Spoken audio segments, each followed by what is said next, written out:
Internet!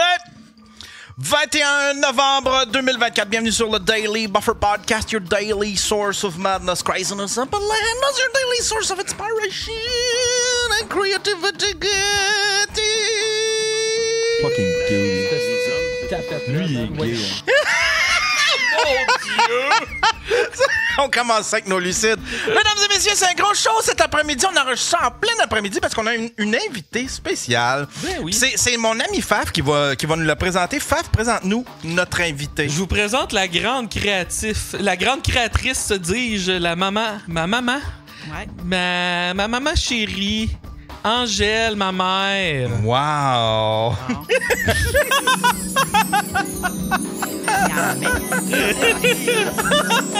Angèle qui est on dit ça de même, acéricultrice. Était, mais... J'étais acéricultrice. Acéricultrice. Ah ouais. Puis là, il y a eu un documentaire. Vous avez participé à un documentaire. Là, il y a un film qui sort. On va tout parler de ça. Okay. Mais avant toute chose, j'aimerais savoir. Vous êtes la mère de Faf? Oui. Il était comment quand il était petit, Faf? Ça paraît pas, hein? Mais il était bien tranquille. Ah ouais? Il était tranquille? Oui. Il était pas mal commode? Non, il a pris les faux plis de son père. Ça ressemble pas mal à ça. Là, est-ce que vous êtes encore avec le papa de Faf? Oui. Ouais, vous êtes encore en couple avec le papa de Faf? Avec papa? 49 ans. 49 ans, wow! Ouais. Wow! Ouais. Hey, on change pas parce que serait habitué à un autre, là, ça serait difficile. Tinder, ça vous tente pas? À retourner sur Tinder, puis... Non, hey, on retournerait même pas. Est-ce que vous avez suivi un petit peu la carrière de votre gars? Oui. Ben, tu peux la tutoyer, premièrement. Ouais. C'est pour ça que je dis, il y a deux maisons, lui. Il y a chez eux, puis il y a chez eux, chez nous. Ah ouais? Chez mes parents, moi. J'ai de l'attache avec mes parents comme ça se peut pas.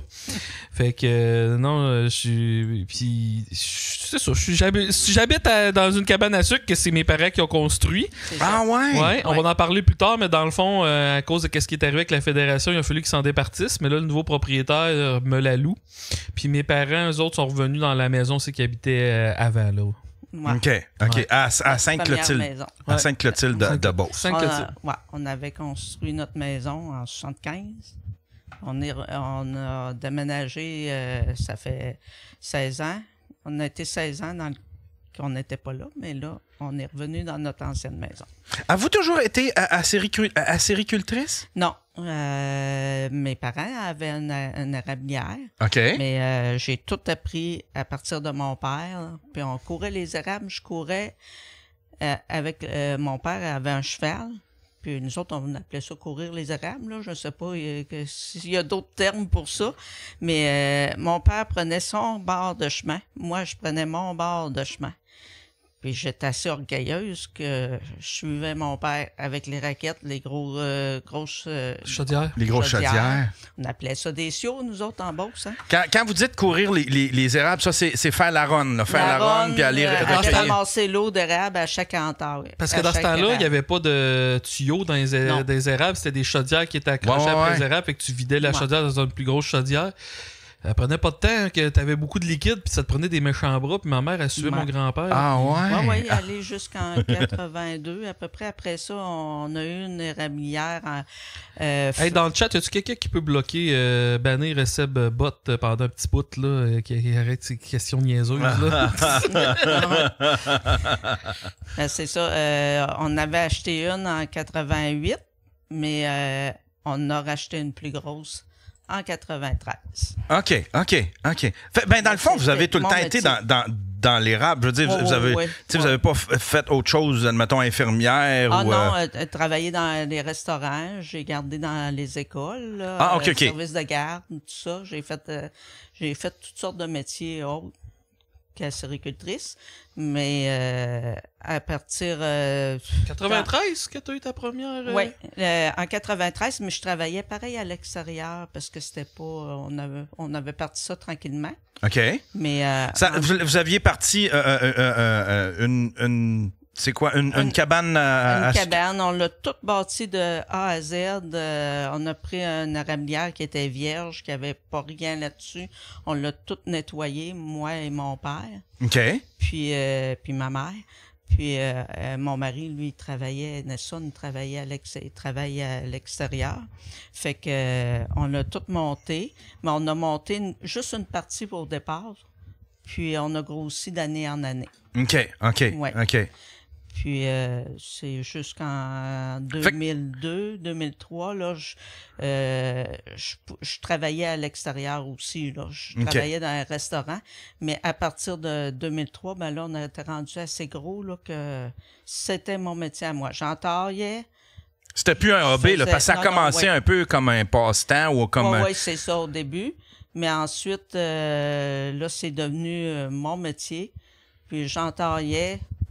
Je mets tout toute seule. Mon père, quand ma mère a dit que c'était elle la séricultrice, là, mon père aidait un peu, mais c'est ma mère qui faisait toute la job. Ouais. Ah ouais. Puis la job de bras, là, c'est ma mère qui la faisait. Là. Hey, ça Il m'impressionne. aidait les fins de semaine là, pour aller marcher les fuites, comme on appelait, là, pour voir s'il y avait des tuyaux brisés, tout ça.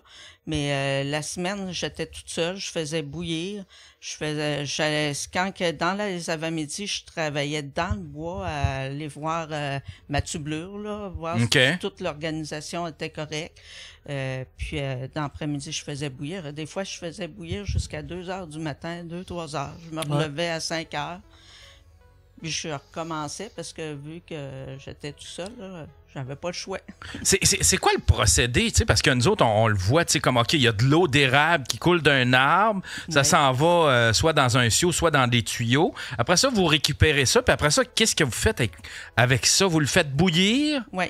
Mais avant, on appelle ça un séparateur, un concentrateur d'eau d'érable, là. Mais nous autres, on appelait ça un séparateur. C'est pour séparer le sucre avec l'eau. OK. On la mettait un peu plus sucrée. OK. Mettons d'un érable, quand elle coule d'un érable, c'est environ 2 à 2,5. Mais quand on la passait dans le séparateur, on pouvait la monter jusqu'à 7, 8, 10, 12. OK. Beaucoup plus facile à faire bouillir. Fait que... moins long de bouillage. Okay. Moins de bois, parce que j'étais au bois, là. Puis, fait que là, vous mettiez du bois pour faire bouillir l'eau en dessous, genre d'une marmite. Oui. C'est comme, on appelait ça une bouilleuse. C'est un évaporateur. Mais nous autres, ça enlève l'eau, ça enlève l'eau, puis il reste juste... Le sirop. Ça concentre le sucre. Plus que ça va, plus que le sucre vient concentrer. Puis quand on est rendu à une certaine concentration, ben là, ça devient du sirop d'érable. Wow, OK. Ah, crème. C'est simple, mais en même temps, c'est compliqué un peu. Ça prend des appareils, ça prend du matériel quand même assez gros pour pouvoir faire ça, j'imagine, là, tu sais. Oui, ben ça dépend toujours de la grosseur de ton érablière. Tu as une petite érablière, tu vas avoir une petite bouilleuse, un petit évaporateur. Si tu as une plus grosse, tu y vas selon la grosseur. C'était combien d'entailles que tu avais à la fin? En dernier, j'avais environ 8000 entailles. 8000 entailles? Ouais. Mais tu sais, aux États-Unis, c'est pas gros, là. Au Maine, il y en a des 200 000, 250 000 entailles, là. Wow! Même, je te dirais, c'est comme des compagnies, là, qui se sont formées, même avec des Québécois aussi là-dedans. Puis, ça peut aller jusqu'à 1 million d'entailles aux États-Unis, mais en compagnie. Et ils sont plusieurs, là, ensemble, pour faire le sirop. OK. Ouais. Puis, wow!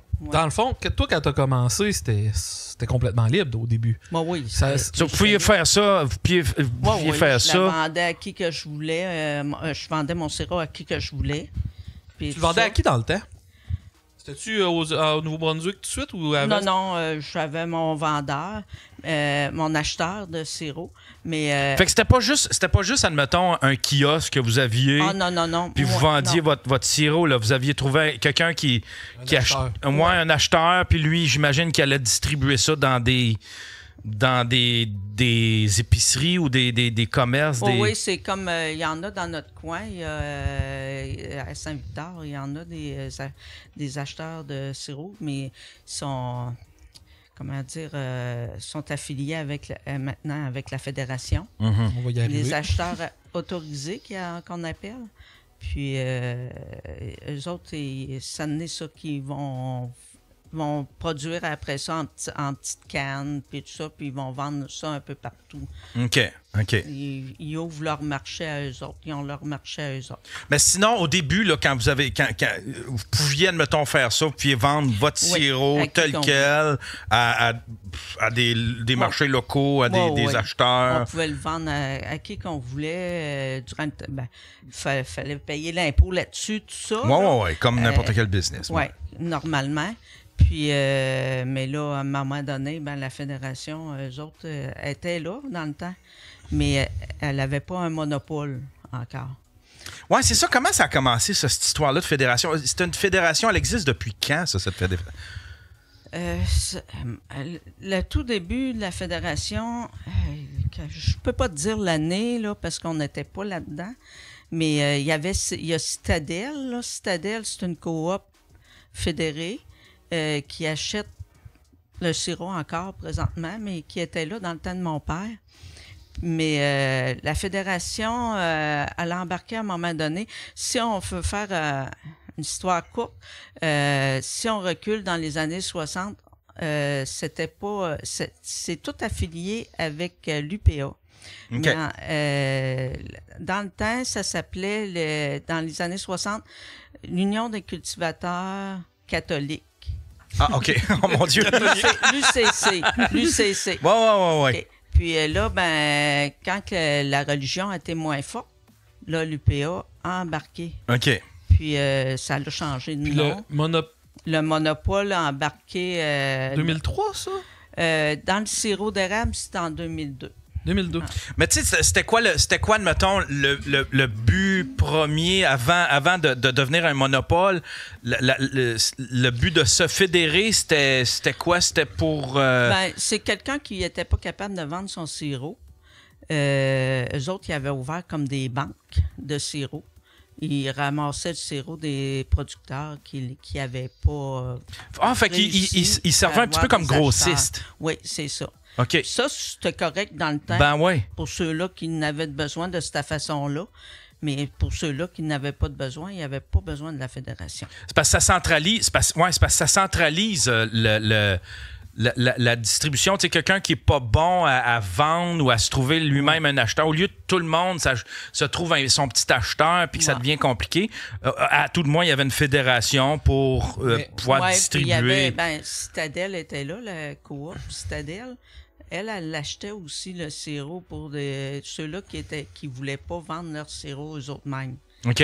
Il y avait plusieurs choix, dans le fond. T'avais la Citadel. On avait plusieurs choix, oui. Puis imagine-toi, Yann, en France, là, qu'ils passeraient une loi de même. Puis là, tout le vin, là. Ben là, tous vos raisins, là, vous allez tous les mettre en même place. Il n'y aura plus de variété de vin en France. Ça va être un vin français, ça va être une marque d'attitude. Puis vous êtes tous obligés de vendre votre vin à nous autres. Je vais en arriver là. Comment ils ont réussi à... Comment ils ont réussi à avoir cette espèce d'emprise-là, cette espèce de monopole-là, de pouvoir décider, là, tout le monde qui fait du sirop d'érable va passer par nous autres, c'est nous autres les... Il s'était essayé en 92-93, la banque de sirop qu'on appelle. Puis, il y avait eu une grosse perte, ils n'avaient pas réussi à vendre le sirop à leur façon. Ils l'avaient vendu 50 sous la livre, la fédération, dans leur banque de sirop. Mais là, en 97-98, il y a des producteurs qui se sont rendus compte, oups, on s'est fait avoir, parce que dans le temps, le sirop d'érable valait plus que 50 sous la livre. OK. Puis qu'ils ont dit, il y a quelqu'un quelque part qui a mis cet argent-là dans leur poche. Fait que il y a eu un recours collectif qui s'est fait contre la fédération.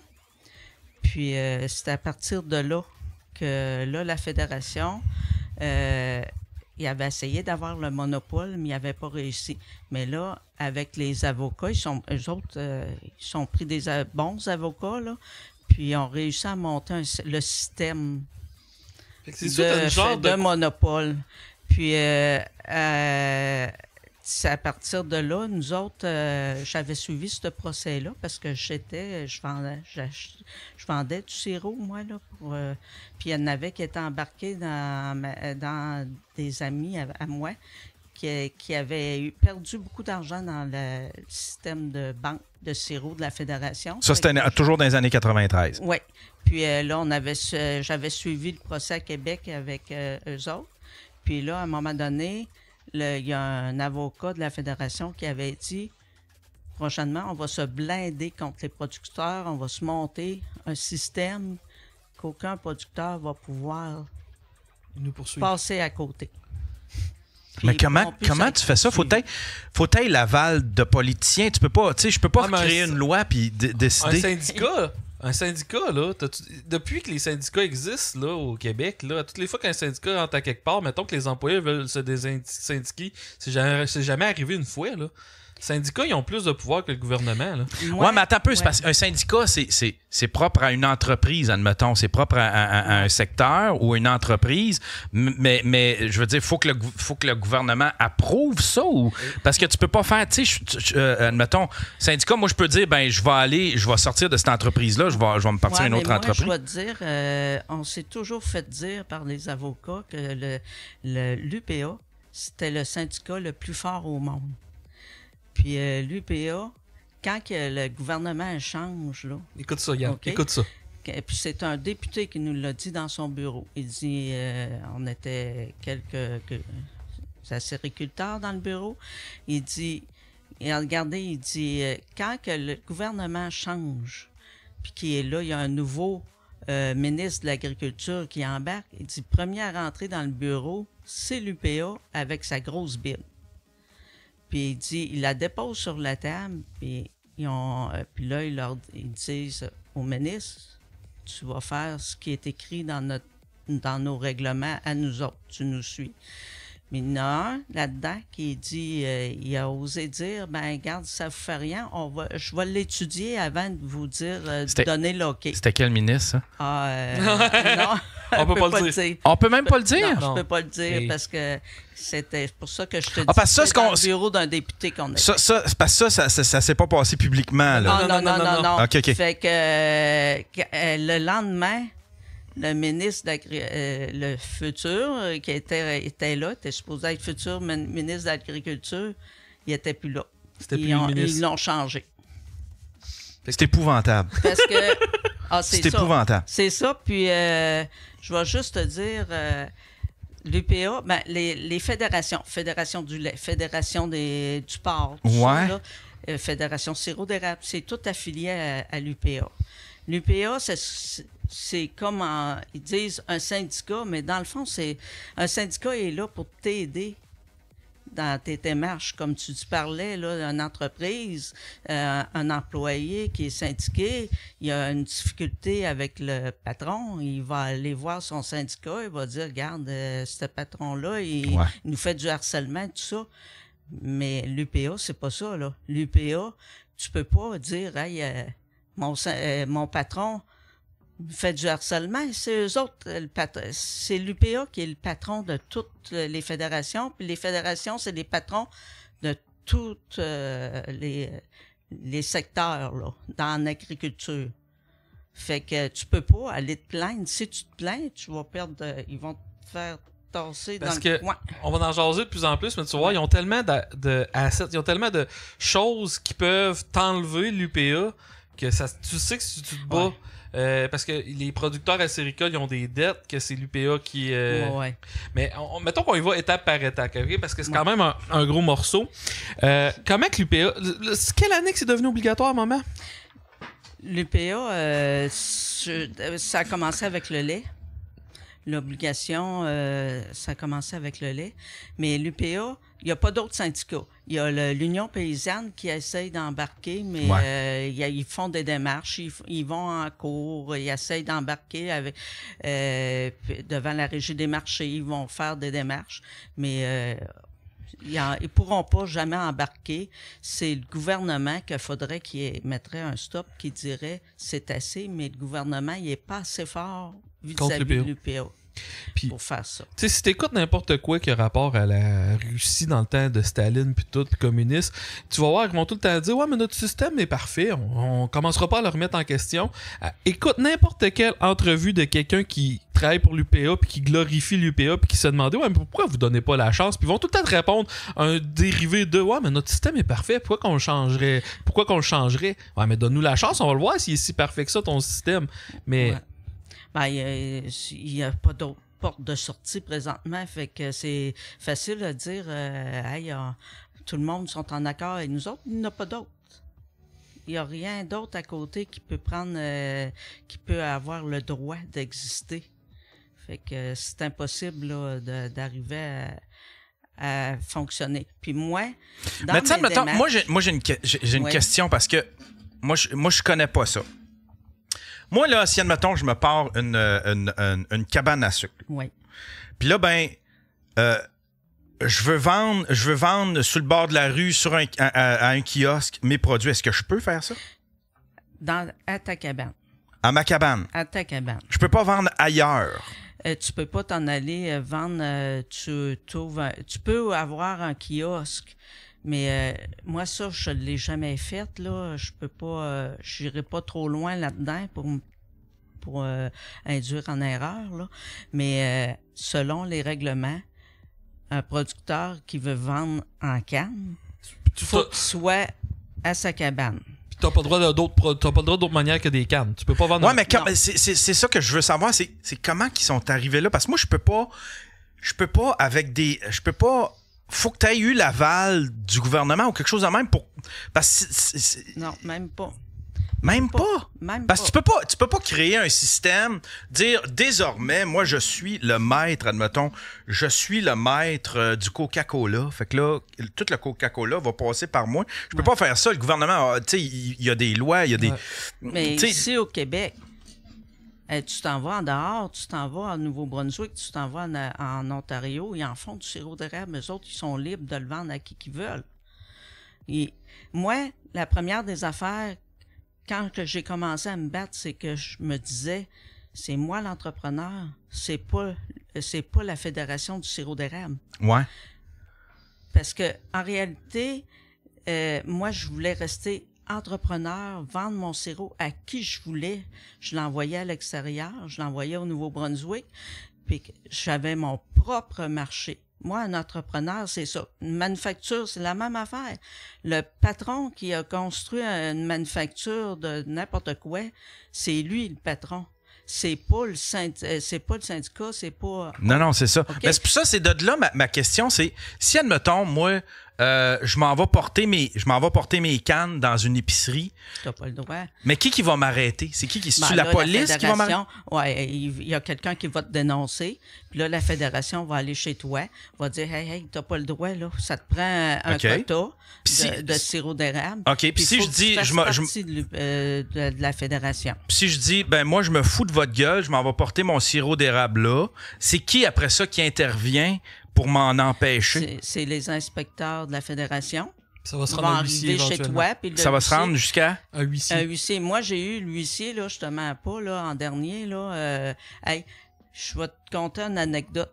Mais, juste un instant. C'est parce que j'essaie de comprendre. Ouais. Puis l'huissier, lui, là. L'huissier, il parle en l'autorité de qui? La fédération. Quand un mandat pour aller t'arrêter ou un mandat de perquisition, la fédération va aller voir un huissier puis ils vont l'envoyer chez toi avec l'autorisation d'un juge. L'huissier va venir chez toi. Fait que c'est un système de justice kangourou, là. C'est un système de justice qui est pas de justice, mais ouais, qui est à part du système. Mais comment qu'on en est arrivé là? Le gouvernement, comment ça qu'il a laissé faire ça? C'est lui le boss, le gouvernement, là, tu sais, là, il peut faire comme... Non, on a des lois, vous pouvez pas créer votre propre système de petites lois. Ça a commencé tranquillement, ça l'a embarqué, mais sans s'en rendre compte, probablement dans les années 80, que ça s'est mis... Tu sais, ça a avancé, mais c'est ça. En 2002... On a brassé la cage d'aplomb. Moi avec d'autres producteurs de 2000 à 2002, parce qu'on savait qu'en 2002-2003, les quotas rentraient, puis il n'y avait plus de porte de sortie, c'était un canal unique. Fait que nous autres, on a fait le tour du Québec pour expliquer aux producteurs dans quoi qu'est-ce qui s'en venait, là. Oui. Puis on était... Au départ, je te dirais qu'on était plus que la moitié des producteurs qui nous suivaient. Mais ils sont pas fous. On va dire, à Montréal, il y a... Comment que je peux pas... C'est parce que moi, il faut que je fasse attention à ce que je dis. Ouais, non, il n'y a pas de problème, je comprends tout ça. J'étudie ce que je vais te dire, là. Mais... comment qu'on appelle ça à Montréal? Quelqu'un qui va dans un restaurant, là, puis qui dit, toi, tu vas me donner de l'argent, sinon ton restaurant... c'est un racketing de protection, là, tu sais. Fait que pour ma part, c'est un même système que ça, parce que... Je vais le dire autrement, OK? Puis ma mère, elle cautionne pas partout qu'est-ce que je vais dire. Non, ça sort de... c'est parce qu'il faut pas que... Ouais, mais OK, imagine-toi, OK? Imagine-toi, hier, hey, là, on va passer au vote pour que ça devienne un monopole. Puis c'est un vote à main levée, en passant. Oui, c'est un vote à main levée, fait qu'on sait qui c'est qui vote pourquoi. Ce serait de valeur qu'après ça, que tu aies un plus petit quota que les autres. Non, mais qu'est-ce qui arrive aussi, il y avait, dans le temps, il y avait 110 producteurs, 110 délégués pour voter tout ce qui a passé de loi pour 11 000 producteurs. Fait qu'il y avait 110. Il y avait un par 1000? Par 100. Un par 100, ouais. Ouais, puis comment ça marchait, élire un délégué? Les délégués, c'était tout élu par un système fermé de la fédération. Ça fait que c'était toutes des personnes, la gang de la fédération. Fait qu'il y avait toute une allégeance envers la fédération. Il n'y a personne qui va... Nous autres, à Saint-Georges-de-Beauce, on avait fait une réunion au Georgeville. Puis moi, c'était... l'Union paysanne était là, mais moi, je parlais. Puis là, tu entendais à côté, toi, va t'asseoir, on t'a servi. On n'a pas le droit de sacrer ici, peut-être. Ouais. Ah, tu peux sacrer. Reste de calice, va t'asseoir, on t'a assez vu. Il y avait des bonnes sœurs là, de la fédération qui venaient tout le tour des micros pour nous, essayer de nous intimider. Mais là, on était assez une grosse gang.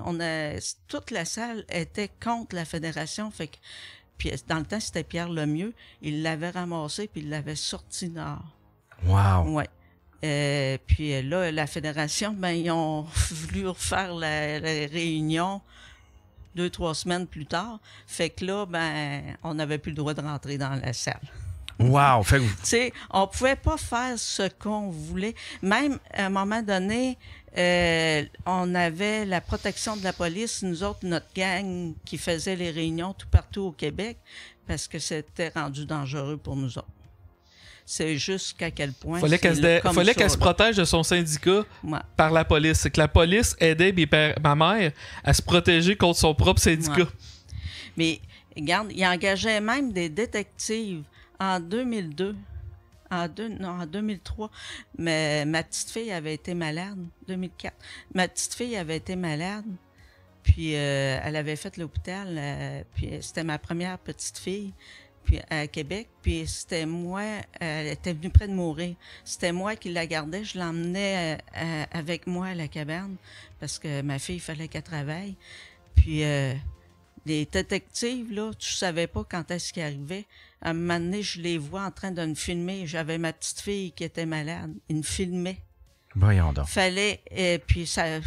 Je les avais rattrapés, là. À un moment donné, j'avais fait un téléphone... pour avertir. Puis là, en tout cas, il y a quelqu'un d'autre qui avait gardé ma petite fille. Puis on avait parti une gang pour aller les trouver, ces deux gars-là. Puis il y avait un papier de Pierre Lemieux, comme de quoi, qui avait ordre de venir nous filmer. Pierre Lemieux, c'était qui, ça? C'est le président de la fédération. La fédération. Puis, c'est-tu lui qu'on voit dans le documentaire, ça? Tu sais, dans le documentaire, il y en a un. Tu sais, dans le documentaire sur Netflix, là. Non, il y avait Mathieu Audy, peut-être qu'on peut voir. Mais il y en avait un autre qui avait sa cabane à sucre qui disait qu'il était full pro ouais, EPA. Mais, ça l'a changé entre-temps. ça a été un nouveau président. Là. Lui, il a débarqué. Lui, il a monté de grade. Il s'est en allé vice-président de l'UPA. Je pense qu'il a été président de l'UPA aussi après ça. Mais, la fédération, il y a des couples dans le coin de l'Estrie qui est les deux voisins. Il y en a un que la fédération débarquait là, pour se faire une saisie de sirop. Puis le voisin a voulu aller y aider, ça avait passé à la télévision dans le coin de Sherbrooke. Puis le voisin, le lendemain, la fédération a été là, puis ils ont fait la même affaire. Si tu parlais contre la fédération, puis tu étais poursuivi. C'est automatique. Puis je veux dire, mais admettons comme, Faf, tu disais tantôt, là, il envoie un huissier. Mais si, admettons, moi, je résiste au huissier, huissier... C'est un acte de la cour, c'est une cour. Non, c'est une cour. Moi, comme j'avais des injonctions interlocutoires, j'avais pas le choix. Ils venaient mettre en dernier, là. Avant que je sache si je pouvais passer parce que dans le fond suprême, ils venaient mettre des scellés. Puis si t'étais pas là, il y a un coup que je suis arrivé, on est allé au restaurant, crime, on a le droit de sortir un peu, là, puis j'étais pas là. Puis le gars, il m'attendait, c'était Mathieu Audy, il m'attendait, il dit garde, il dit vous étiez pas là. Il dit j'étais pour appeler pour avoir un mandat pour briser vos serrures. Puis il dit vous êtes en voulant dire que vous êtes arrivé juste dans le bon temps parce que là, moi j'ai dit non, il dit je fais jamais ça. Fait jamais ça, parce qu'on restait là à Cabane. Nous autres, on avait notre maison. C'est là que Pierre-Luc reste. Il y avait, lui, dans le fond, là, il y aurait eu une autorisation de la cour pour péter nos serrures et aller mettre des scellés sur les barils de sirop d'érable. Mais pourquoi? C'est là que j'essaie de comprendre. Comment ça que la cour participe à ça? Tu sais, comme moi, je peux pas te dire... je suis dans ma maison, puis la loi, c'est que tout le monde se met tout nu. Si quelqu'un résiste à être tout nu, je peux pas faire venir un huissier, puis que lui, tu sais, je peux pas engager un huissier, puis que lui, il fasse respecter ça par la justice du Québec. C'est là que je comprends pas où est-ce que le syndicat est relié avec... Ce syndicat-là est relié avec, admettons, le système juridique québécois. Là, on va te dire juste qu'ils ont des sangsues partout. Tu sais, c'est quoi une sangsue? Ça colle. Ouais. Ils sont collés tout partout. Tu sais, c'est un peu comme... Ouais. Tout partout. Mais Yann aussi, qu'est-ce qu'il faut que tu comprennes, c'est que, tu sais, au Québec... Au point de vue de la loi, puis ça, je pense, ça a été débattu, puis finalement, ils sont arrivés à la conclusion. Je pense que l'eau d'érable, tout ce qui découle de l'eau d'érable appartient à la fédération. C'est ça, hein, maman? Recommence. Tout qu'est-ce qui a rapport à l'eau d'érable, aussitôt que elle appartient à la fédération. À minute, à chaque fois que devant la Régie des marchés, moi, j'ai suivi beaucoup de cours. Ouais. Puis j'ai été pour moi-même aussi dans toutes les cours. Puis la première affaire que la fédération dit devant le juge, tout ça, ou la Régie des marchés, la première goutte d'eau d'érable qui coule d'un entaille, ça nous appartient.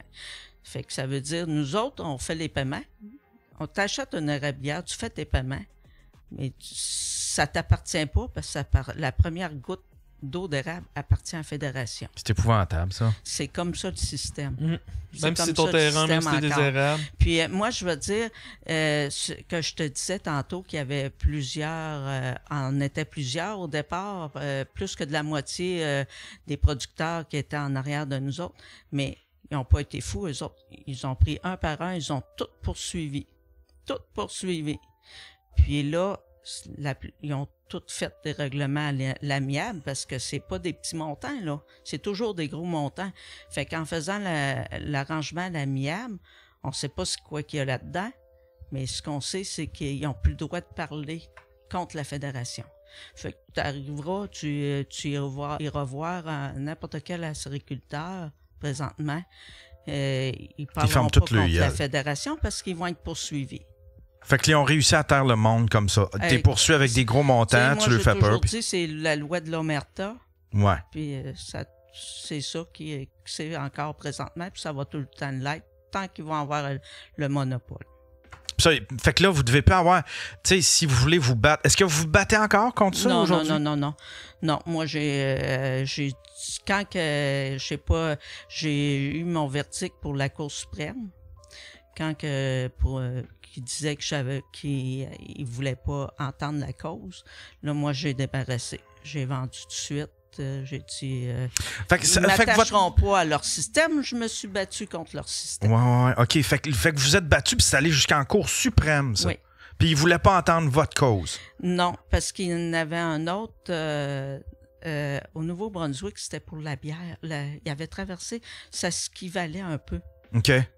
Puis lui, il a été accepté. Fait que c'était trop deux causes. En tout cas, ce qu'on prétend, que mon avocat prétendait. Les deux causes se ressemblaient trop. Fait qu'ils ont pris... Puis l'autre du Nouveau-Brunswick a passé avant moi. On fait sa demande avant moi. Fait que on prétend que ça serait dû à ça que je n'ai pas été accepté. Ah, ouais. Ouais, puis une affaire que... Parce que moi, j'ai suivi là, la journée que ma mère a appris que c'était pas accepté devant la Cour suprême. Il y avait deux causes qui avaient demandé en même temps d'être écoutées cette journée-là. La cause de ma mère, puis une autre cause, c'était un monsieur qui était accusé d'une histoire de pédophilie puis de bestialité, puis il voulait que la bestialité soit une affaire reconnue atténuante.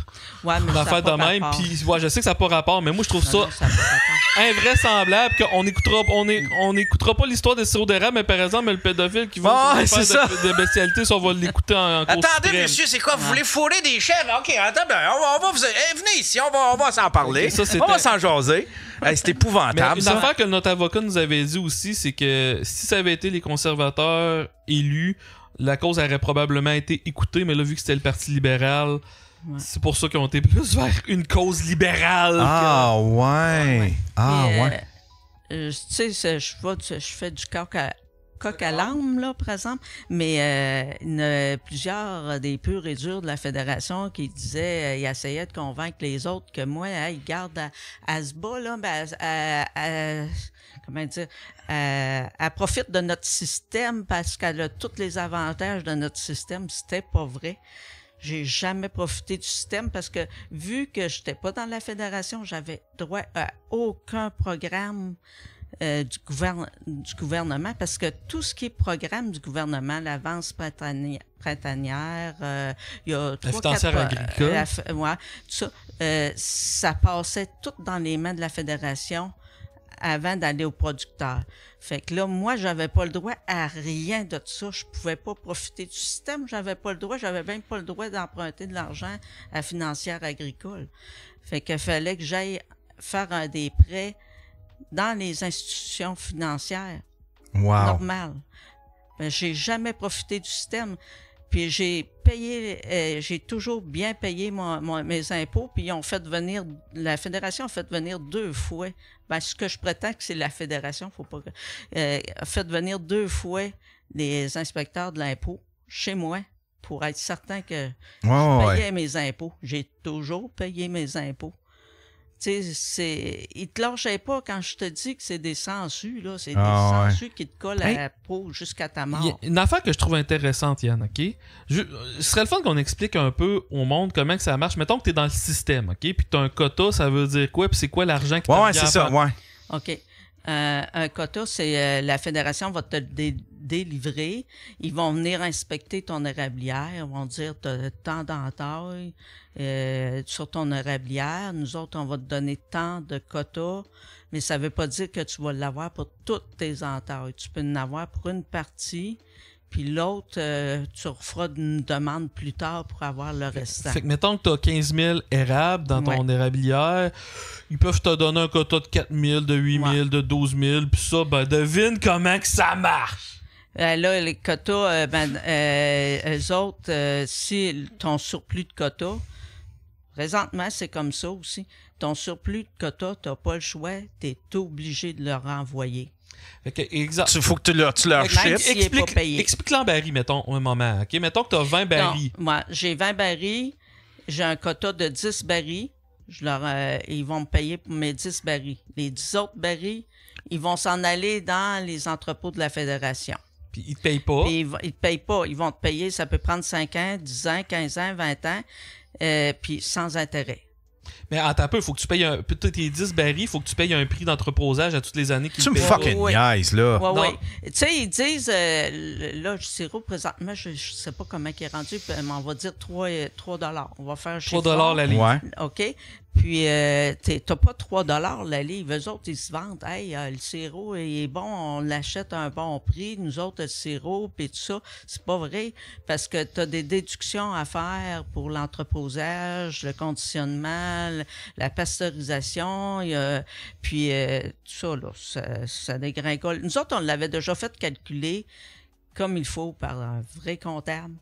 Puis, ça prenait dans le temps. C'était quasiment 50 sous la livre de moins qu'il fallait enlever. Puis ça, le côté du sirop qui est pas quota, qui s'en va dans l'entrepôt, t'as pas une scène dessus, là. Toi, t'as des paiements à faire. T'as des paiements à faire de ton érablière, là. Faut que tu l'aies, l'argent, là. C'est pas dans 10 ans, c'est tout de suite, là. Parce que le lait, quand ils viennent te le chercher, ils te payent tout de suite. Le sirop d'érable, mettons que tu as 20 barils, OK? Ton premier 10 barils qui est de. T'as 20 barils, t'as un quota de 10, OK? Le quota de 10, ils ont combien de temps pour te le payer? Je pense que c'est 2 ans ton. Ils payent au départ. Ben là, je sais pas comment ils donnent le pourcentage du quota, là, présentement, là, de payer. Mais quand que je veux dire environ en 2015, là, quand j'ai pas eu le choix parce que j'avais une injonction interlocutoire de la Cour qu'il fallait que je leur envoie le sirop. Ils payaient à 80%, 90% du sirop parti quota. Fait que c'était même pas 100% du parti quota. Fait que t'avais un quota de 10 barils, ils te payaient 9 barils. Wow, OK. Le surplus qui n'est pas payé du parti quota va être payé avant le hors quota. Là, il y en a peut-être qui vont dire « Ouais, mais là, comme le hors quota, au bout de 3 ans, si tu as fait le même montant, ils vont te remonter ton quota. Peut-être qu'ils peuvent remonter ton quota, mais c'est pas certain. Mais tu l'as toujours bien pas, ton argent dans tes poches. » Non, c'est ça. Il faut que tu attendes encore après. Fait que t'as du monde, t'as des honnêtes, admettons, acériculteurs qui travaillent, puis eux autres, dans le fond, ils envoient, c'est comme, il y a comme une fédération qui gère la distribution qui fait comme, toi, je prends toute ton affaire, mais je te paye pour une partie. Ouais. Puis peut-être que l'autre partie, je vais te payer un moment donné. Ouais. Là, eux autres, ils doivent faire, c'est pour s'assurer que il y ait tout le temps un roulement de stock, qu'il n'y ait pas de manque, tout ça. Fait que comme ça, on se fait une espèce de buffer. J'imagine qu'ils justifient ça de même. Mais tu sais, après ça, mais tu sais, quand ma mère, elle disait, là, vote pour nous autres, parle pas contre nous autres, fait tout ça, là. Tu sais, on a 100 de tes barils en surplus, pas en otage. Ce serait de valeur qu'on t'y paye pas, hein. T'aimerais-tu ça qu'on t'y paye vite? Ah ouais, c'est ça, là, parce qu'ils ont un levier contre toi. Ils l'ont jamais dit, ça, là.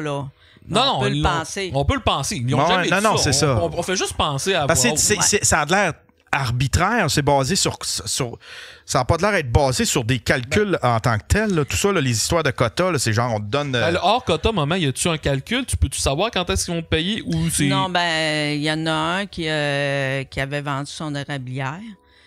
Puis ça faisait quelques années.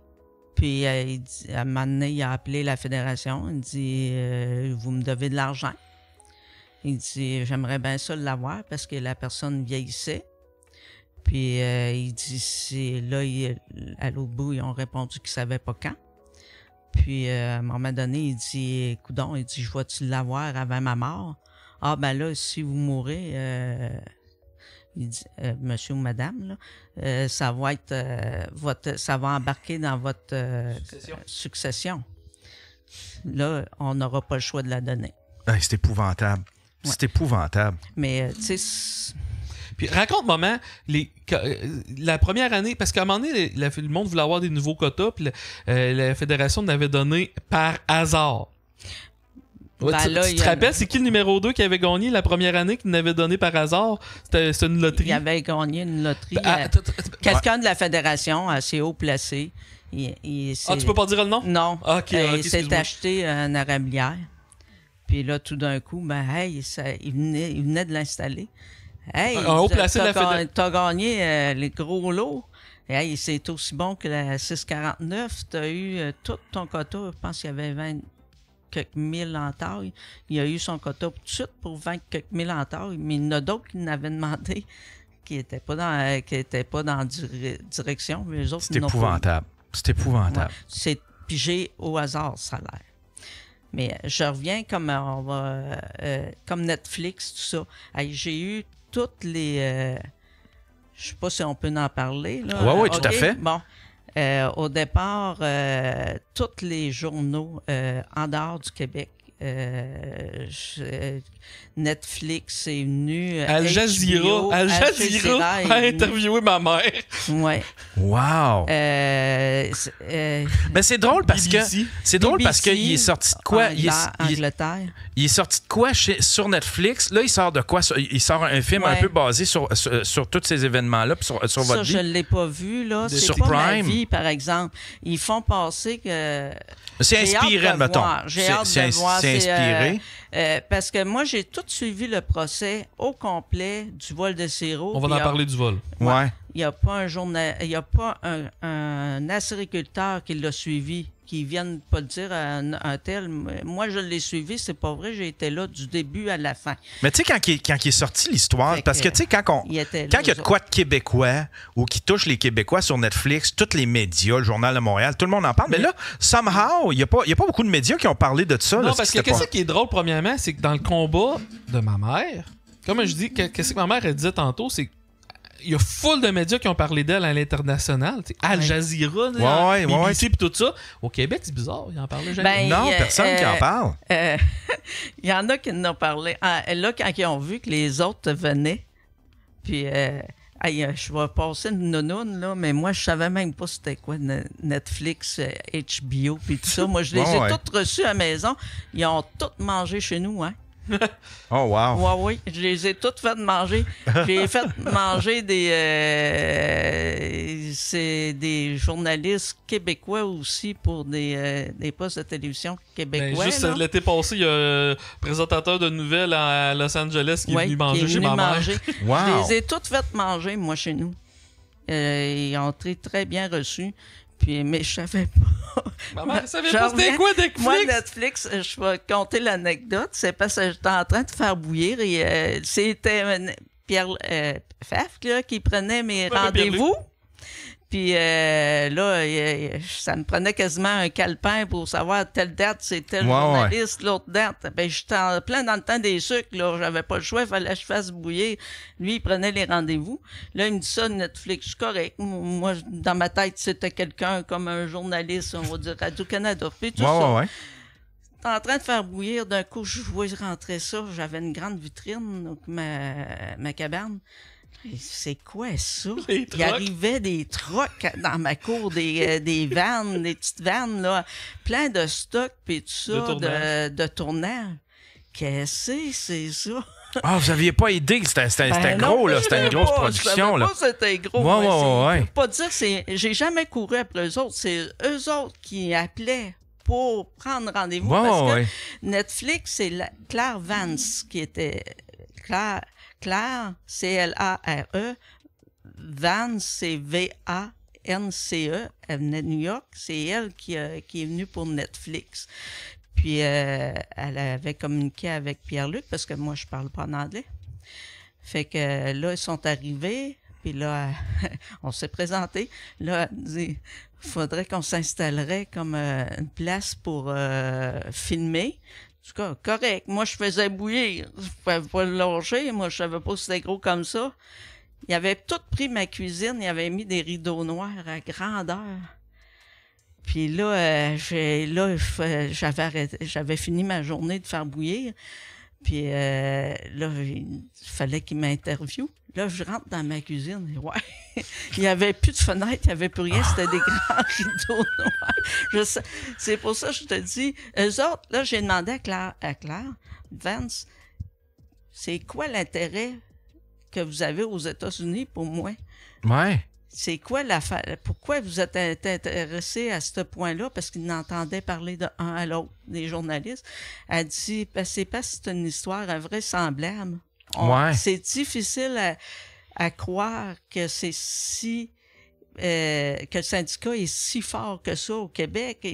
C'est impressionnant, là. Le nombre de fois que ma mère s'est fait dire t'aurais moins de troubles si c'était de la drogue que t'aurais fait. Oui, tout à fait, tout à fait. Et on disait, eux autres, c'est une mafia, c'est littéralement une mafia. Ils n'en revenaient pas de voir jusqu'à quel point c'était sévère. Ils ont tous lu mes dossiers. Puis à un moment donné, mon avocat, il faisait une démarche, puis ils ont dit il fallait aller sur Internet pour... quelque chose. C'est mon autre garçon qui avait été voir. Il dit, maman, il dit, tu savais tout ça? Il dit que t'es dans les criminels les plus insolites de l'Amérique, comment dire, l'Amérique, là, mais pas juste du Canada. J'étais avec Carla Oh my God! Puis, il y en a un autre, là, il y en a un autre aussi, là. Il dit, tabarnouche, les gars. Ah, ouais. Mon nom était, c'est dans les crimes les plus insolites. Les crimes les plus insolites. Qui s'était fait aller jusqu'à... C'était en 2015 que cette recherche-là a été faite. Je fais partie des crimes les plus insolites qui s'est fait. Pour ça que Al Jazeera sont venus. BBC sont venus. HBO. Toronto Star.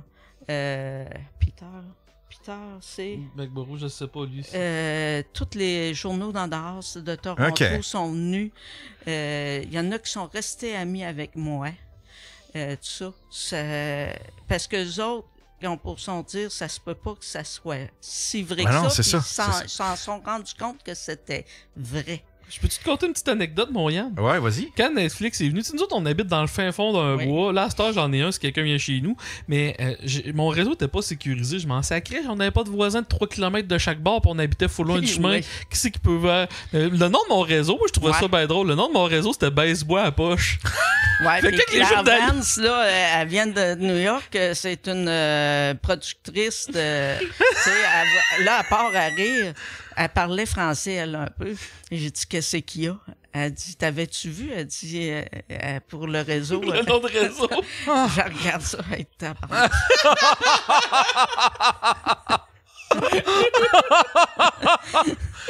Fait que là, est-ce qu'on peut y aller là-dessus, le vol de sirop? Parce que ça c'est ça un peu qui a frappé l'imaginaire dans tout ça, là, parce que je veux dire, pour le commun des mortels, les histoires de syndicats, ça, oui, c'est impressionnant, mais là, le vol de sirop, c'était... je vais te dire une chose, j'ai tout suivi de A à Z. Puis à un moment donné, le directeur de la fédération dit, il y a un avocat qui posait une question. Il dit, comment vous faisiez pour vérifier si tout était correct à l'entrepôt? Il dit, il y avait un autre entrepôt plus loin sur l'autoroute. Plus bas, plus vers Québec. Fait qu'il dit, moi, quand que je passais, il dit, je modérais sur l'autoroute, il modérait parce que c'est Saint-Louis de Blandford, c'était juste sur le bord de l'autoroute. Il dit, je regardais, il dit, tranquillement, il dit, si les portes étaient bel et bien fermées de garage, puis il dit, si c'était bien fermé, il dit, je continuais ça. C'était bien surveillé. Ouais, c'était bien surveillé. C'est très bien surveillé. Il avait jamais été voir de faire de vérification sur les propriétaires de cet entrepôt-là. Il y avait-tu des dossiers criminels, tout ça? Il avait même pas été voir. Mais avant qu'on se rende là, moment, ça, dans le fond, le vol de sirop d'érable, ça avait commencé comment? T'en rappelles-tu? Le vol de sirop. Juste, regardez, on va prendre une petite pause, 2 petites secondes, là, puis on va revenir tout de suite après, puis on va en parler de ça, parce que ça c'est un bout qui me fascine. Mais je pense que ça fascine bien du monde. Là, c'est un peu ça, je pense, qui a dû frapper l'imaginaire aussi des gros producteurs comme Netflix. Oui, moi, juste avant que t'arrêtes, là, moi, on savait qu'il y avait quelqu'un qui venait, qui était là dans l'assistance pour faire une comédie policière avec l'histoire de Oui, tout à fait. Bon, on revient tout de suite après. On prend une petite pause, mesdames et messieurs, puis on va parler après ça du vol de sirop d'érable. Cet épisode est une présentation de Virtucon, leader mondial dans son domaine.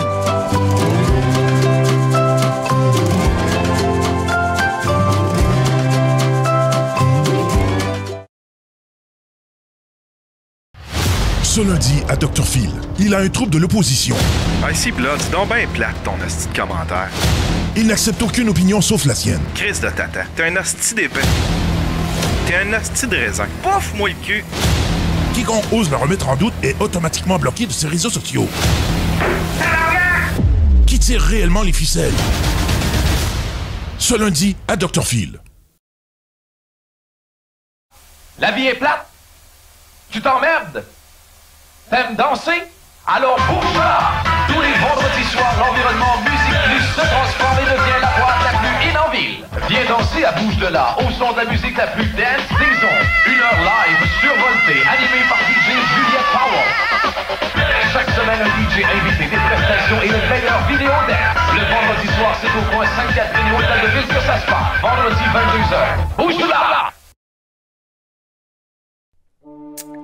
En fait, il y a Émilie Lachaine et Émilie Julien. Coucou. Mais bon. Fait comme fait comme il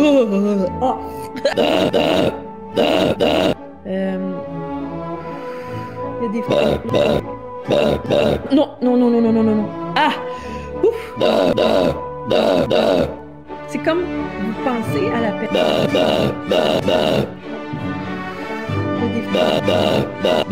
Comme moi, c'est comme ça que je fonctionne.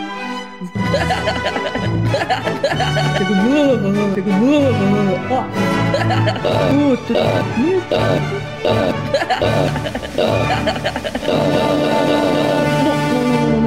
Ah! Ouf! Moi j'en veux pour mon argent, c'est dac. Je travaille dur pour mon argent, c'est dac. Moi j'en ai pour mon argent, distribution aux consommateurs. Le catalogue, c'est dac. C'est dac. La qualité, les prix, c'est dac. D'accord. Moi j'en ai pour mon argent, distribution aux consommateurs. Oh oui, on est tous d'accord. Oui, je suis d'accord. D'accord. Distribution aux consommateurs, c'est dac. Mais oui, Gaston! Il est parti prendre son bourré. Il se remonte, son bon bourré. Oui, Gaston. Il est parti prendre son bourré. Il se remonte, son bon bourré. Oui, Gaston! Il est parti prendre son bourré.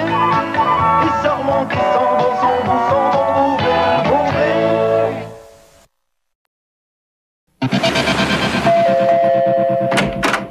Ouais, Suzy, es-tu là?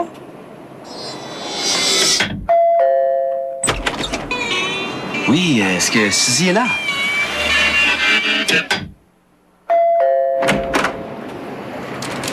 Un Big Mac pour Suzy. Ces jours-ci, vous obtenez un deuxième Big Mac pour seulement 25 cents après 16 heures. Invitez un ami à souper. Ben non, Suzy est partie pour la soirée. Ouais.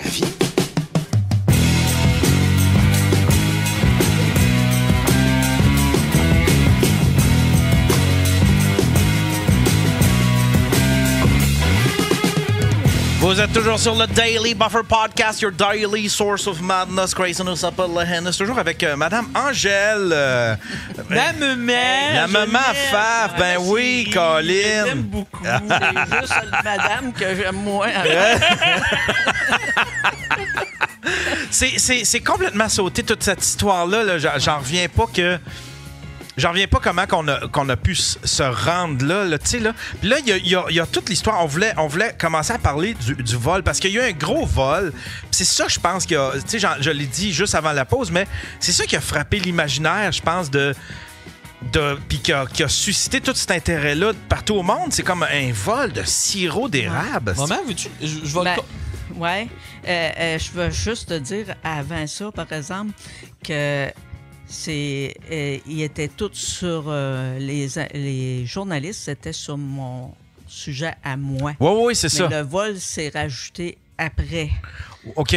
Netflix est venu. C'est parce que HBO était venu, mais il y avait pas encore le procès et tout ça. Mais Netflix, c'est là qu'ils sont venus, là, avec le vol. OK.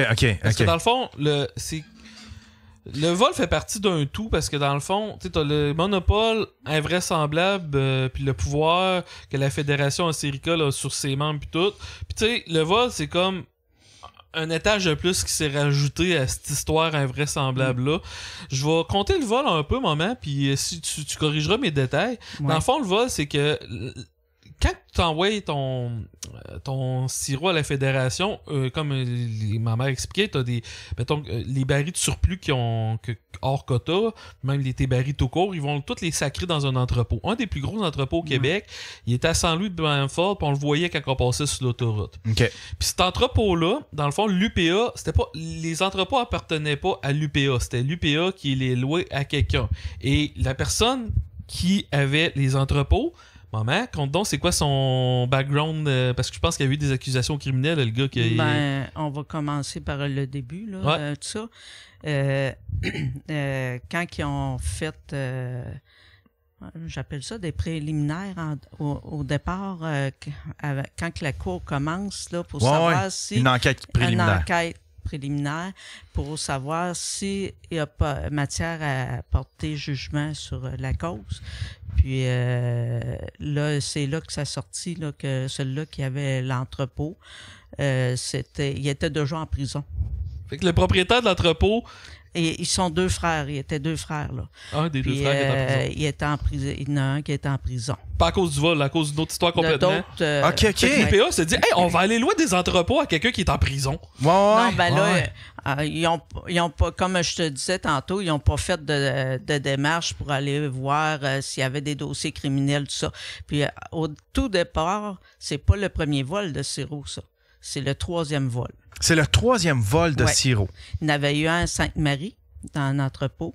Puis il y en avait eu un autre, là c'est...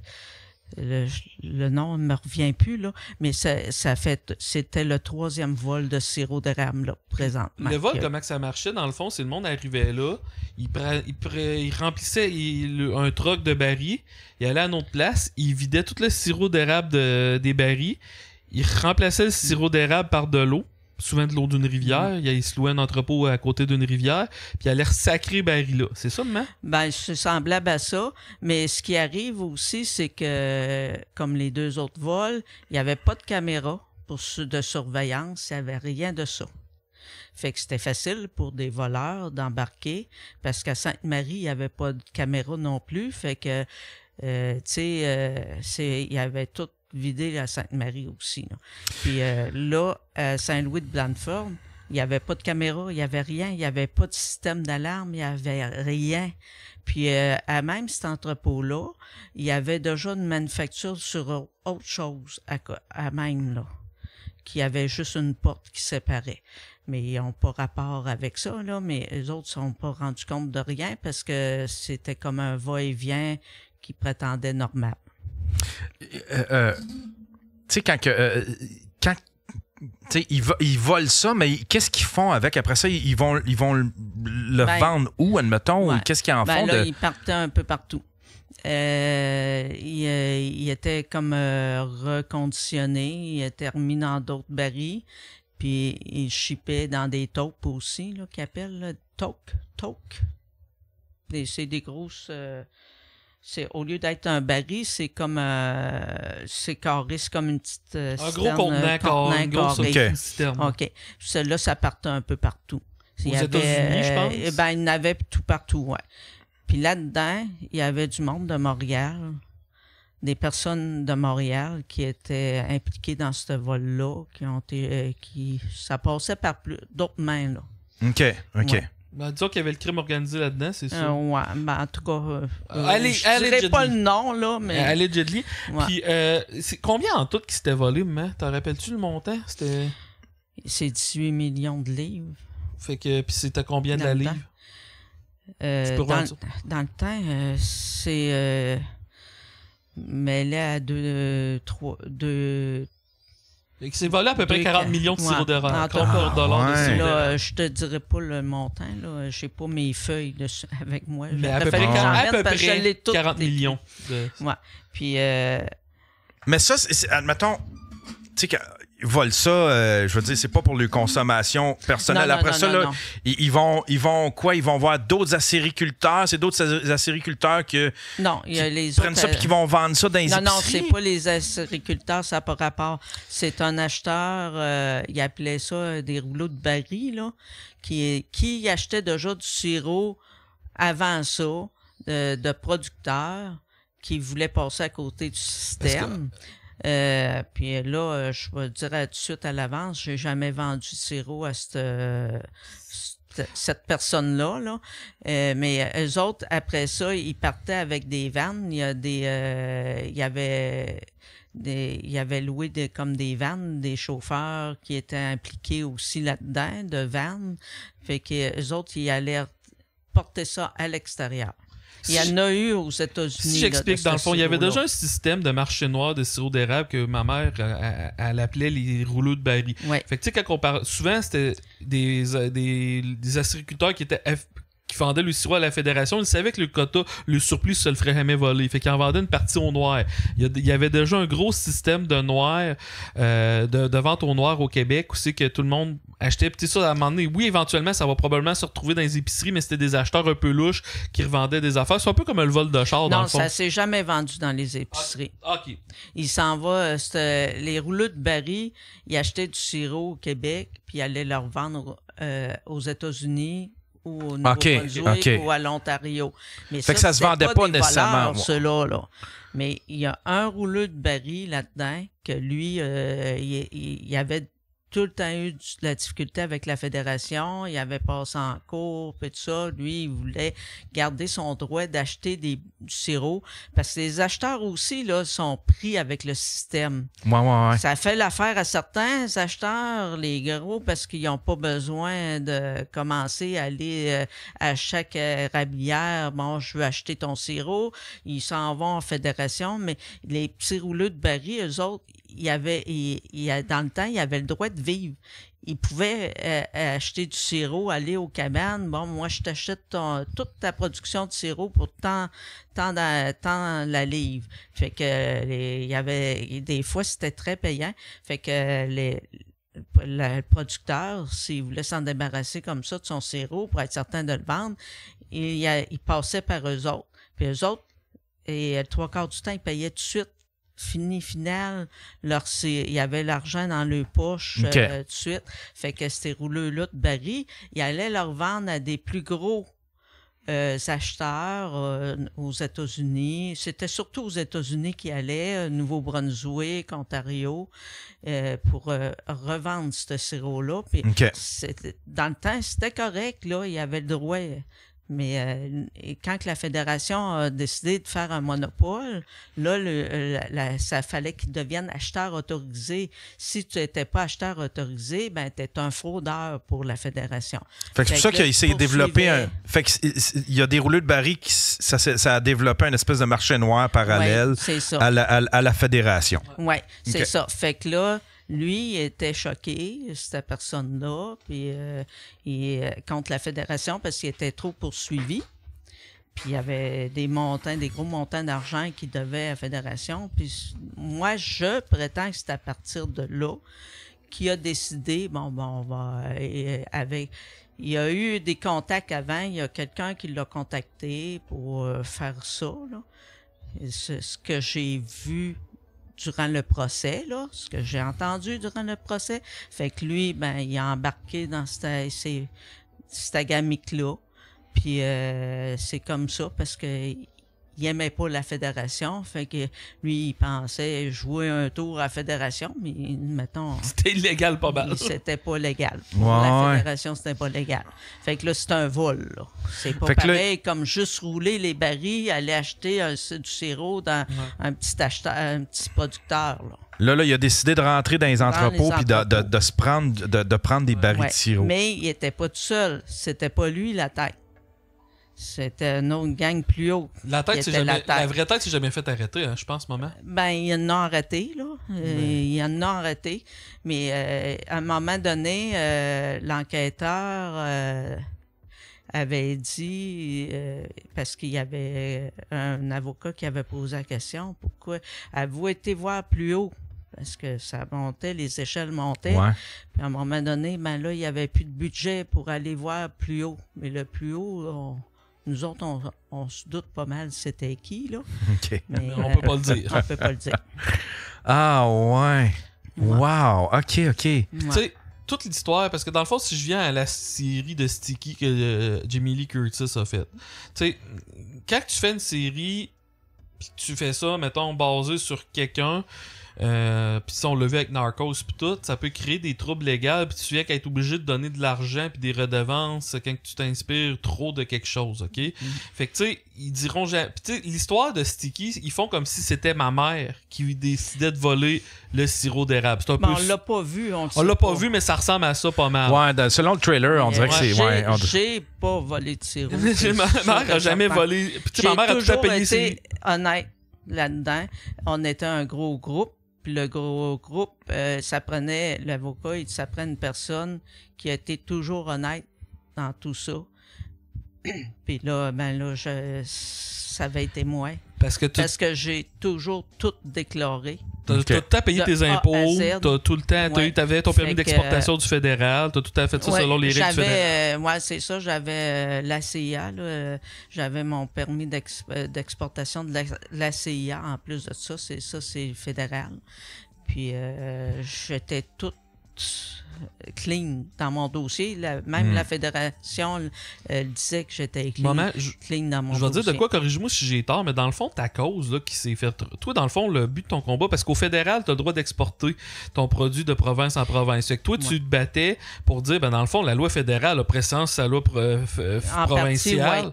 Il y avait une partie là-dessus, parce que le fédéral disait que j'avais le droit, mais la fédération disait que j'avais pas le droit. Dans le fond, écoute ça, Yann. Fait que ma mère a dit, ben là, moi, j'ai le droit de faire, selon les lois fédérales, ce que je fais. Fait que les lois fédérales ont préséance sur les lois provinciales. Je pense que c'est une des seules fois dans l'histoire du Canada où c'est que la conclusion de non, c'est l'UPA, ces lois ont préséance sur les lois du fédéral. Ouais. C'est épouvantable, ça. Là, moi, je disais, ouais, mais l'Ontario, le Nouveau-Brunswick, et ça veut dire qu'on est discriminé par rapport à eux autres, parce qu'eux autres, ils ont le droit de faire ce qu'ils veulent de leur sirop. Puis ici, au Québec, avec cette loi fédérale-là, puis ici, au Québec, t'as pas le droit. T'es encadré par la fédération. Il n'y avait pas un ministre, je me souviens, il y avait un ministre qui avait sorti publiquement et qui avait dit que l'UPA, c'était Pierre... Paradis? Paradis, oui. Pierre Paradis, je pense, c'est ça, qui avait fait comme... Il a été tassé. Ah oui, hein? Ouais, ça n'a pas pris de temps après qu'il l'ait dit. Ah ouais, hein? Fait que c'est gros l'UPA, ça n'a pas de bon sens, c'est bien trop gros. Ça se peut que c'est un monopole. Je t'avertis après ton podcast, ça se peut que tu dises, bon, c'est bien bizarre. Qu'est-ce qui se passe par rapport à ce podcast-là? Comme quand t'avais reçu Sébastien Brassard-Sibert puis qui parlait trop de la Corée du Nord, là. Ah ouais. Mais ouais. Fait que là, mais pour continuer avec le vol, ça, parce que ça a dû vous affecter, vous, là, tu sais, tout ça. Ça s'est passé comment, toute cette histoire-là? Comment vous l'avez vécu, vous, le vol?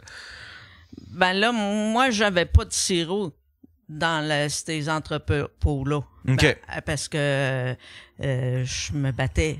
Mais avoir eu du sirop dans tes entrepôts-là, moi, je serais revenu contre la Fédération. Parce qu'en réalité, c'est la Fédération qui n'avait pas fait sa job. Qui n'a pas protégé le sirop des membres. C'est ça. Puis il n'y en a pas un qui a osé le faire. Puis il n'y a pas personne qui va oser le faire. Parce que, comme je te dis, ils n'ont plus le droit de parole. C'est la loi de l'Omerta. Mettons, quelqu'un qui s'est fait voler son sirop dans cet entrepôt-là, la Fédération, vas-tu les payer quand même ou ils les payent pas? Ben là, avec les assurances. OK, ils les payent. Les assurances. Les assurances, au départ, je peux pas parler, là, mais il y a quelqu'un dans une tête qui était là, qui était là pour les assurances, puis j'ai discuté avec, pas mal. Mais je peux pas parler. Ouais. Oh my God. Là, je peux pas parler, c'est spécial. Mais moi, je pensais que c'était cette personne-là qui était là pour Netflix, pour faire le film. Puis, mais cette personne-là m'avait dit, il dit, toi, là, Angèle, il était là, il était à côté, c'est un ancien enquêteur de police, mais là, je savais pas trop. Il dit, toi, là, il dit, tu devrais faire un livre sur ta vie dans ça, là. Sur sirop d'érable. Il dit, toi, là, il dit, Chris, il dit, fais un livre. Il ne l'a jamais fait. Il m'appelle de temps en temps pour voir, puis je l'ai pas fait, le livre. Mais moi, je pensais que c'était lui qui était là pour la comédie. OK. Mais vous voudriez pas le faire à un moment donné, ce livre-là? Est-ce que c'est un projet qui... Je suis pas assez... je saute trop du coq à l'âne. Non, mais il y a des gens qui peuvent vous aider avec ça. Il y a des qui peuvent tout synthétiser ça.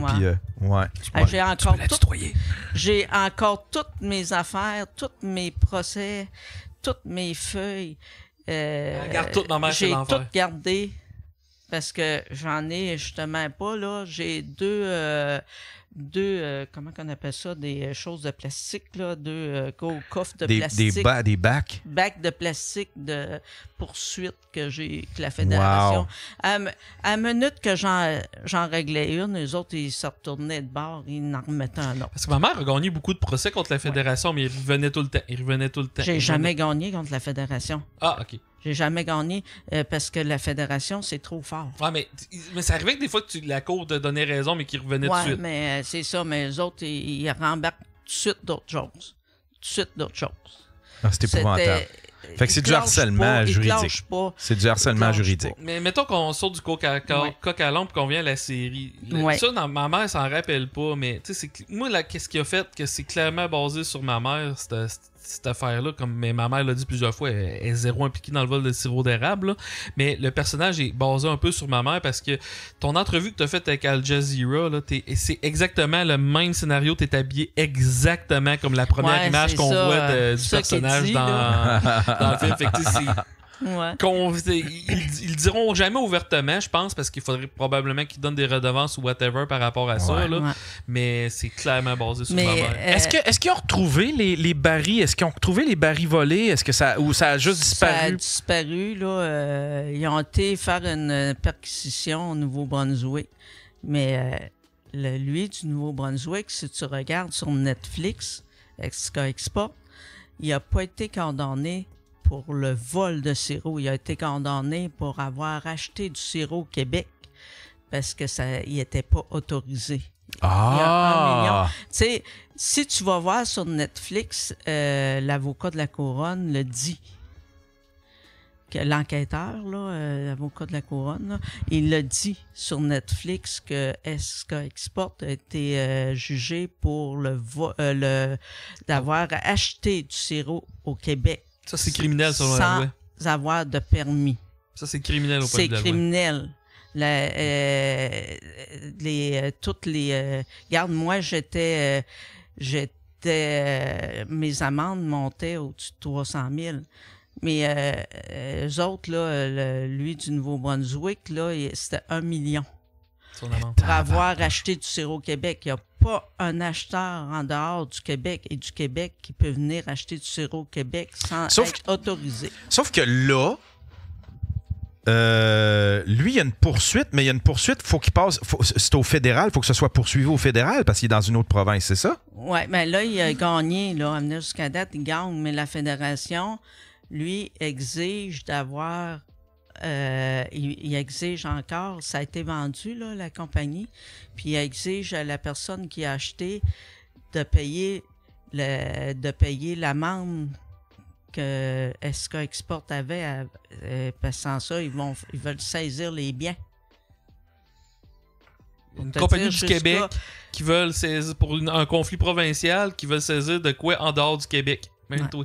Fait qu'il faut qu'il y ait l'aval un peu du fédéral. Lui, il se défait avec le fédéral. C'est la GRC là, qui embarque là-dedans. Bon, quand il y a eu le vol de sirop, la GRC a débarqué avec la fédération, les inspecteurs de la fédération, puis la police, puis ceux du Québec, la Sûreté du Québec. dans l'entrepôt de SK Export, puis ils ont tout saisi.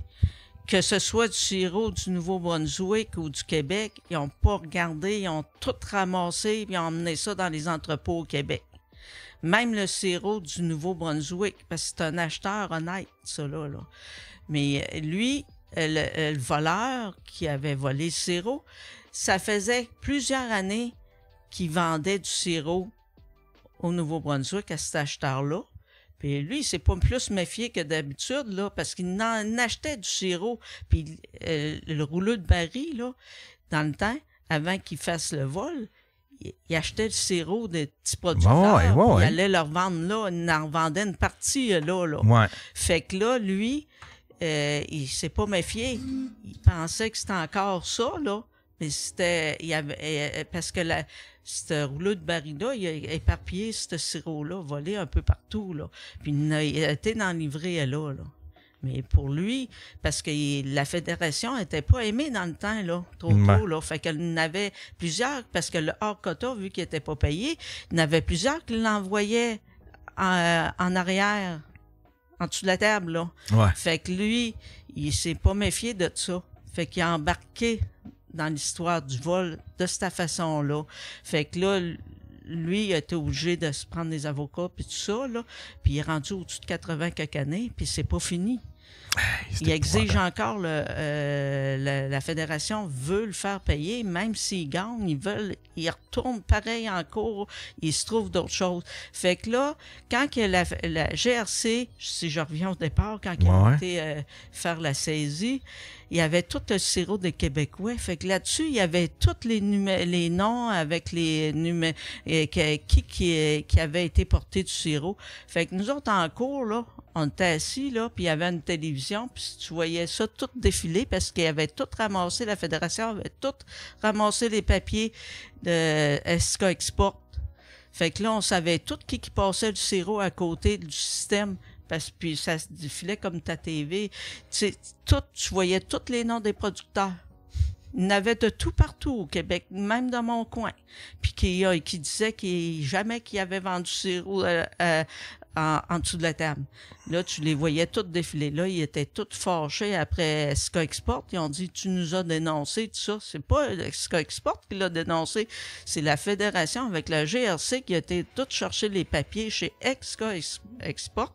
Eux autres, ils ont saisi des documents puis ils ont tombé là-dessus. Ils ont rendu ça public. Puis, public, une façon de parler, ça a passé tout devant la cour.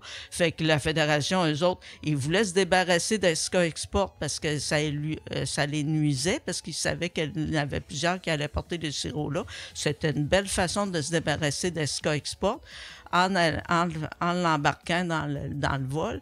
Puis tout avoir les papiers. Fait que là, tout le monde qui ont passé à côté, ils ont tous payé des amendes. Parce que là, il y avait tous les noms. Puis le vote n'était pas là-dedans, là? Ben non, moi, ils savaient, moi, que j'allais le vendre là. Ouais. Moi, c'était tout déclaré. Elle disait ouvertement qu'elle vendait là. La cour, là, savait que je vendais mon sirop chez SK Export, puis tout ça, là. Ça a tout été déclaré. Puis c'est en 2015-2016, là, qu'ils m'ont mis un break à ça, là. Ils ont dit, là, tu le vends, tu passes... Tu le vends à la fédération. Wow. Mais c'est ça. Fait que là, Netflix, là, si je reviens au vol, pour le film, ça s'est basé beaucoup sur l'histoire de Netflix qui est venue. Ouais. Puis là, moi, j'étais en cours. Moi, je savais, Netflix était venu chez nous. Fait que là, je savais qui était pour être là en cours. Puis là, la fédération, toute fière de dire Netflix sont là pour notre vol de sirop et tout ça. Mais moi, je savais pourquoi ils étaient là. Fait qu'eux autres, ils s'attendaient, quand ils ont vu... fait qu'eux autres, ils devaient pas s'attendre à ce que ça les fasse paraître, parce qu'ils paraissent pas bien là-dedans. Ouais, c'est là. ça. Eux autres, ils sont tous fiers, ils font comme, ils viennent parler de notre industrie, tout ça, oui, mais ils passent des maudits... Juste faire un petit aparté, ça s'appelle Dirty Money, puis c'est l'épisode Maple Syrup Heist. Ouais. Si vous voulez voir ça, c'est excellent. Ouais, c'est ça. La série s'appelle Dirty Money sur Netflix. C'est l'épisode de la première saison. Ouais. Puis c'est ça, c'est toutes des histoires fermées disons, de fraude puis de trucs un peu illicites là, concernant l'argent. Puis il y a un épisode spécialement avec la mère de Faf pour parler de toute cette histoire-là, le cartel, on peut l'appeler le cartel du sirop d'érable. Moi, j'ai pas le droit de dire. Mais moi, je vais le dire. Parce que je suis encore surveillé. Hein? Moi, là, avez-vous encore des causes avez-vous encore des causes pendantes concernant ça? Non, c'est tout fermé. Mais je sais que je suis surveillé pareil. Parce que faut toujours... J'ai fait même des... comment on appelle ça? À l'université à Montréal. L'Institut économique de Montréal. De Montréal. J'ai été faire une conférence à l'université, pas McGill. Concordia. Tu étais venu avec moi. Concordia, à Montréal, devant les étudiants. Wow! Ouais. Wow. Et j'en ai fait une à Québec pour un parti politique aussi. Fait que là, fait que les gens ils vont vous voir quand même pour parler de tout ça. Puis est-ce que il y a parce que là, vous êtes plus impliqué, vous faites plus de sirop, vous êtes sorti de là, fait que vous êtes... Moi, en sortant de là, moi, j'ai gardé mon droit de parole.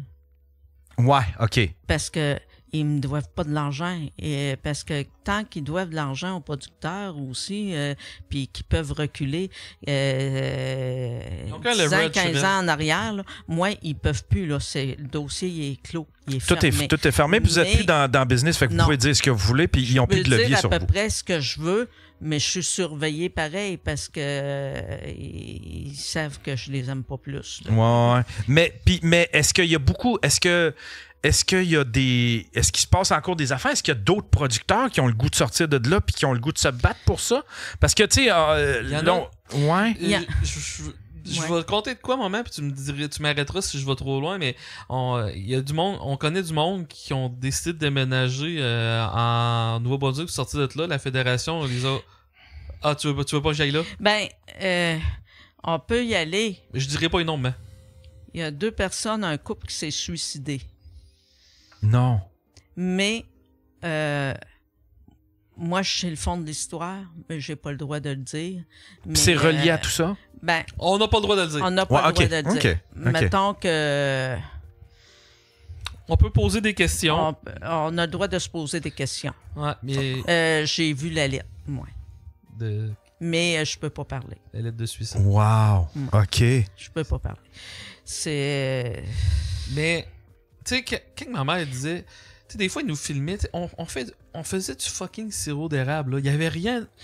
Moi, j'avais tout le temps des photos. À chaque fois, quand je passais en cours, bon, ben, il y en a un inspecteur qui venait, puis il me posait, sans que je sache, là, je faisais de la boucane, qu'il disait. Ça, c'est quand je faisais bouillir. Ouais. À chaque année, il s'était posé pour me prouver que je faisais bouillir. Fait que j'avais pas d'intimité, là. C'était surveillé. Puis encore là, quand tu dis que c'était surveillé, là, c'était pas genre... C'était pas tout le temps juste des inspecteurs, là. On soupçonne qu'il y a du monde très proche de notre famille qui nous dénonçait à la fédération, qui disait ça. La fédération, ça marche de même, là.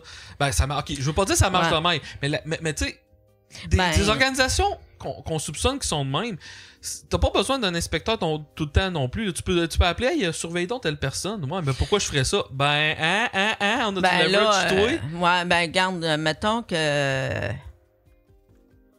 On peut dire, on soupçonne là, que, pas mal fort, la fédération, il y en a qui avaient des amendes. Bon, tu veux faire baisser ton amende, ben, tu es capable de me donner des noms de producteurs qui passent à côté. Ah! Fait que là, il crée un système aussi de dénonciation, de stool, mais tu sais, tout ça, c'est... On pourrait peut-être dire ça. Ouais. Il faut faire attention normal. Ouais, moi, je m'étais toujours fait dire que si tu veux pas te faire poursuivre, ben tu poses des questions. Est-ce que ça se pourrait? Ouais. Est-ce que ça a dû quand même... Tu sais, ça a dû quand même gâcher un peu votre vie. Tu sais, ça a dû... ça doit être... Tu sais... à n'en plus dormir la nuit, ça a dû vous affecter. C'était générationnel. Toute sa famille faisait du sirop d'érable. C'était son rêve de... Elle vivait un rêve. Toi, tu vis dans ton studio de podcast, elle vivait dans une cabane à sucre. Ouais. Ça m'a pas empêché de dormir.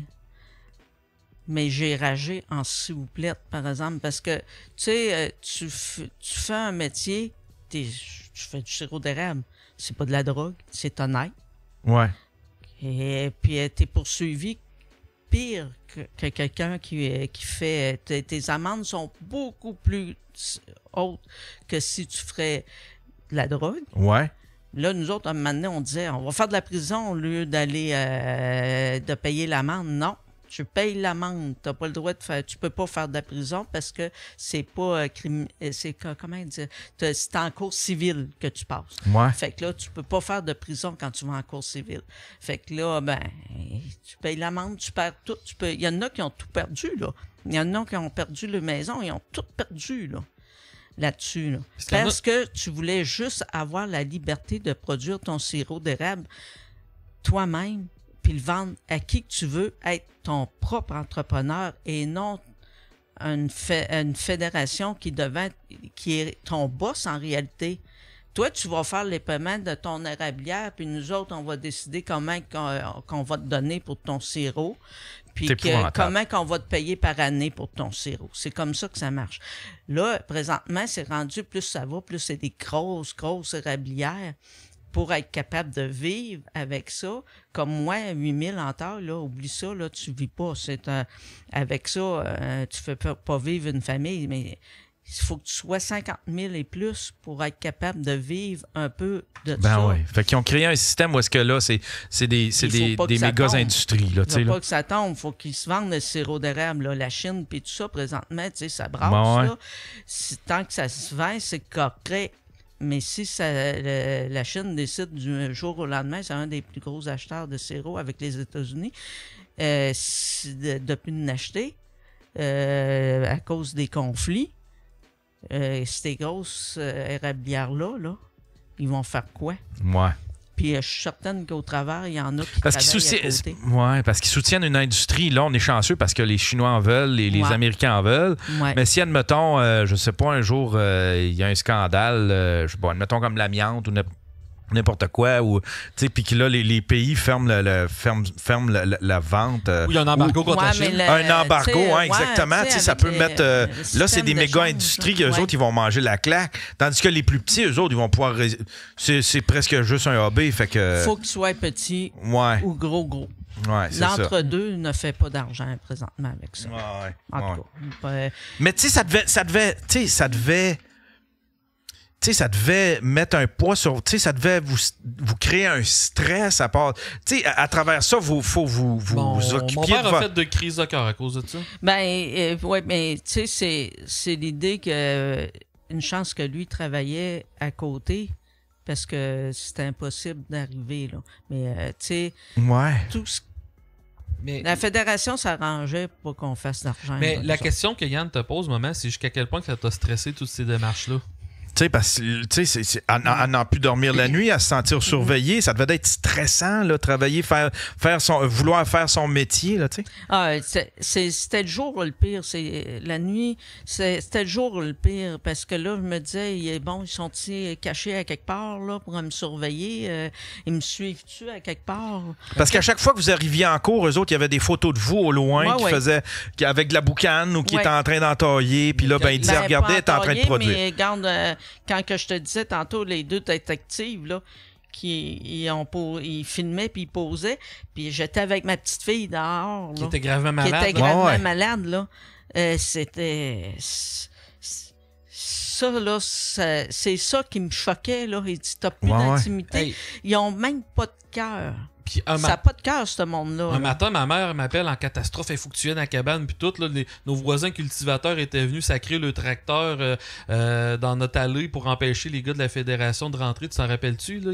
C'est arrivé en pick-up, puis ils voulaient rentrer. Puis, Ah non, c'est moi qu'on avait bloqué le chemin. Ouais, je voulais pas qu'ils rentrent parce qu'ils voulaient venir marcher mes entailles. Ils voulaient rentrer sans rentrer. Non, tu rentres pas chez nous. Il a fallu qu'on colle les voisins pour qu'ils viennent sacrer le tracteur pour rentrer chez nous. C'était des histoires invraisemblables de même. Ils voulaient rentrer partout où c'est que les producteurs étaient passés à côté. Là. Ils voulaient rentrer dans les érablières. Puis là, ils nous disaient, Ça nous appartient, c'est pas... toi, tu fais les paiements, mais ça nous appartient. Nous autres, on a le droit de rentrer. Mais on les empêchait avec des tracteurs de rentrer. Est-ce que vous avez espoir qu'un jour, ça va... tomber?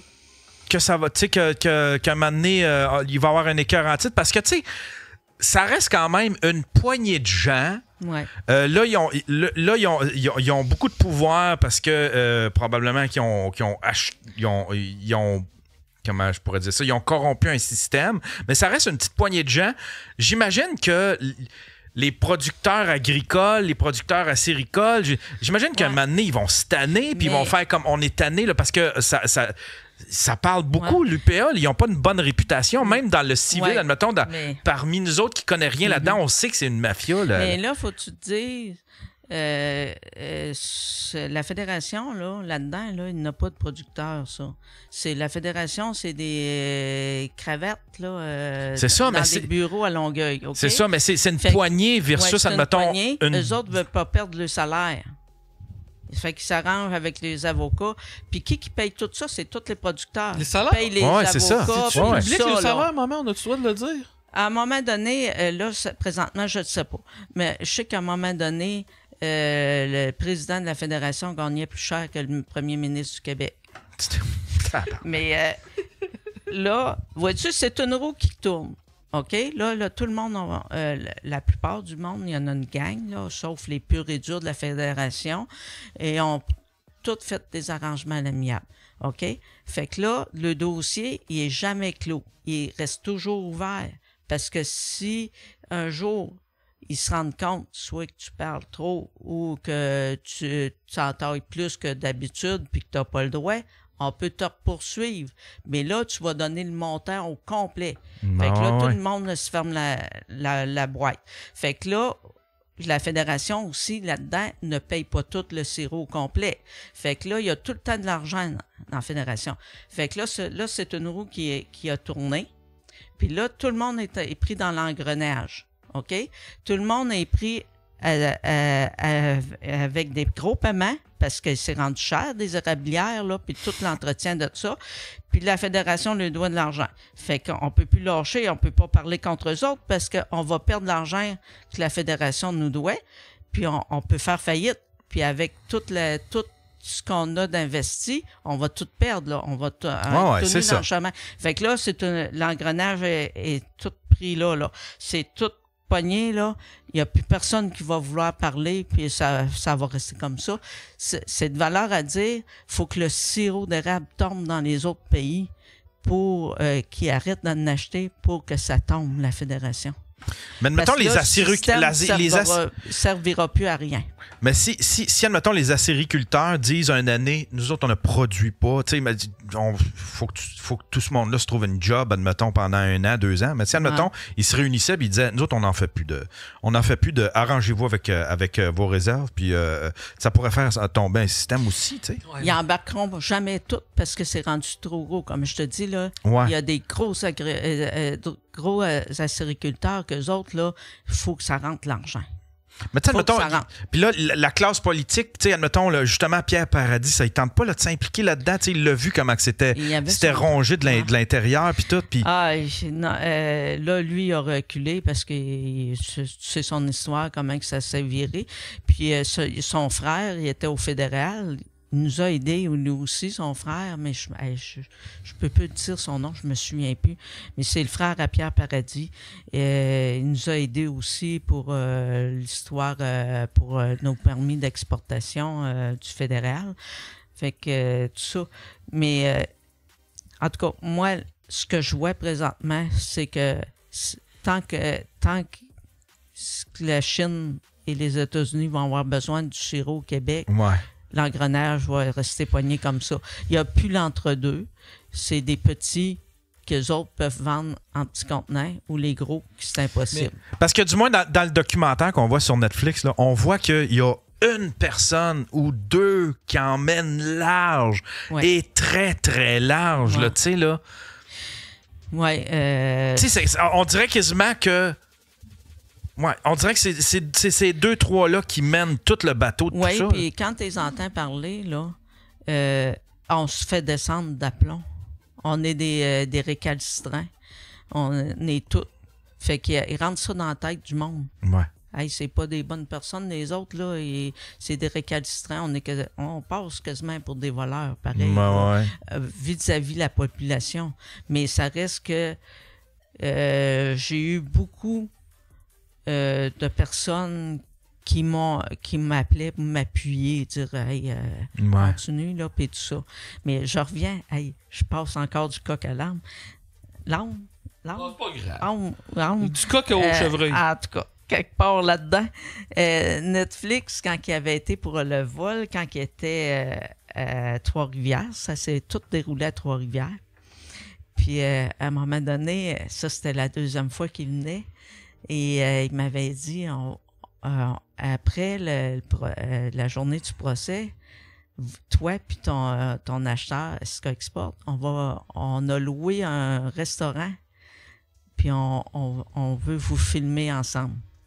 Il avait fermé le restaurant, il avait payé pour fermer toute la soirée le restaurant. Hey, les deux gars qui appartenaient au restaurant, ils étaient tout contents. Ils nous ont payé toute notre soirée de restaurant. C'était un petit restaurant. Les gars, ils n'en revenaient pas de Netflix. Moi et mon acheteur, on était assis dans une banquette, là, puis ils disaient, faites juste à semblant de parler ensemble. Mais la fédération ne savait pas ce qui se passait. Non, eux autres, ils pensaient que c'était juste pour eux autres. Ouais. Est-ce que... je veux tranquillement finir avec ça. Est-ce que... vous avez aucune implication, par exemple, avec le film qui se fait sur Prime, là, avec Kathy Bates? Je vais te le dire après. Qu'est-ce qu'ils ont fait qui pourrait ressembler à ce que lui parle. Mais je veux dire, ils sont pas allés vous voir, ils sont pas allés vous interviewer. Vous avez aucune implication. Ils se sont basés pas mal sur Netflix. Mais sur Netflix ou... mais tu l'auras jamais parlé directement. Oui, parce que avec qu'est-ce qui s'est dit au procès... je vais être capable de dire ils ont pas mal... Parce que au procès, là, je vais te dire, là, c'était une risée d'entendre ça. C'était... Avez-vous des exemples, admettons? La surveillance des entrepôt. Ah ouais, ça en est une solide, là. Ouais, c'est ça. Je passais à côté puis je voyais la porte fermée. Fait que... Il n'y avait pas de producteur, là, mais il y avait, lui, des assurances, il y en avait deux... Quelque chose, ça devait être ceux-là, puis il y avait Netflix. Eux autres, ils n'en revenaient pas de savoir. Il n'y avait même pas de caméra de surveillance, il n'y avait pas de système d'alarme, il n'y avait rien de ça. Ils ont pigé, tu sais... Il n'y avait même pas de gardien de sécurité? Un entrepôt, là. Il y avait un gardien de sécurité, mais c'est ça que je te dis, ils n'ont pas passé ils n'ont pas été voir s'il y avait des comment on appelle ça, des affaires en cours c'est un antécédent. Fait que le gardien de sécurité avait des antécédents, puis c'était un petit crosse. Ben oui, c'est les deux frères, puis les deux frères, il y en a un des deux qui est en prison, là. OK. Fait que le propriétaire aussi, c'était lui qui servait de gardien, puis c'était un petit croche. C'est parce que quand ils l'ont fait parler, un des propriétaires de l'entrepôt, c'était sur caméra parce qu'il était en prison. Sur d'autres choses. Mais tu sais, c'était une risée. C'était une risée. Cette histoire-là, c'est tellement invraisemblable que tu mets toutes les affaires ensemble. Tu nous donnes une belle histoire pour une série Amazon. Ben oui, tout à fait. Puis ça aurait dû être fait au Québec, ça. Tu sais, on en a fait là en masse. On a fait des non, séries. Au Québec, ils le feront jamais. La fédération est trop forte. Moi, quand on a commencé au début 2000, OK, on faisait venir des journalistes du Québec, OK, des postes de télévision du Québec. Puis on s'est fait dire par un journaliste, on peut pas... Moi, il dit, je viens. Il dit, je suis pour vous autres. Mais il dit, c'est mon boss qui va décider si ça va passer ou pas. Parce que faut pas oublier, il dit, l'UPA fait beaucoup d'annonces publicitaires à la télé. Puis s'il arrête toutes les annonces publicitaires, c'est pas bon.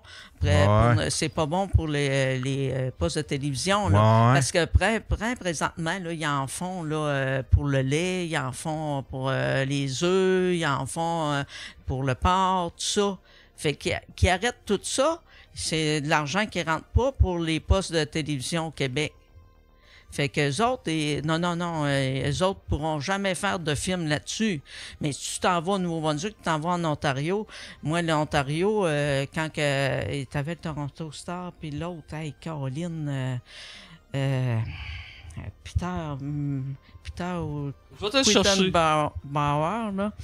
Et nous autres, ça ne nous dérange pas. Même CBC, nous autres, ça ne nous dérange pas. On reste pas, c'est pas au Québec. Non, c'est ça, ouais. Nous autres, on peut dire ce qu'on veut.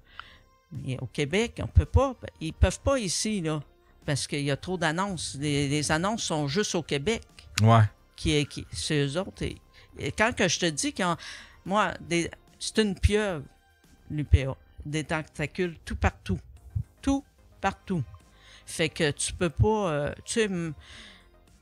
est-ce que ça se pourrait qu'il n'aille aussi devant les juges dans la politique, dans la classe? C'est sûr qu'ils ont... Il y a des tentacules tout partout, présentement.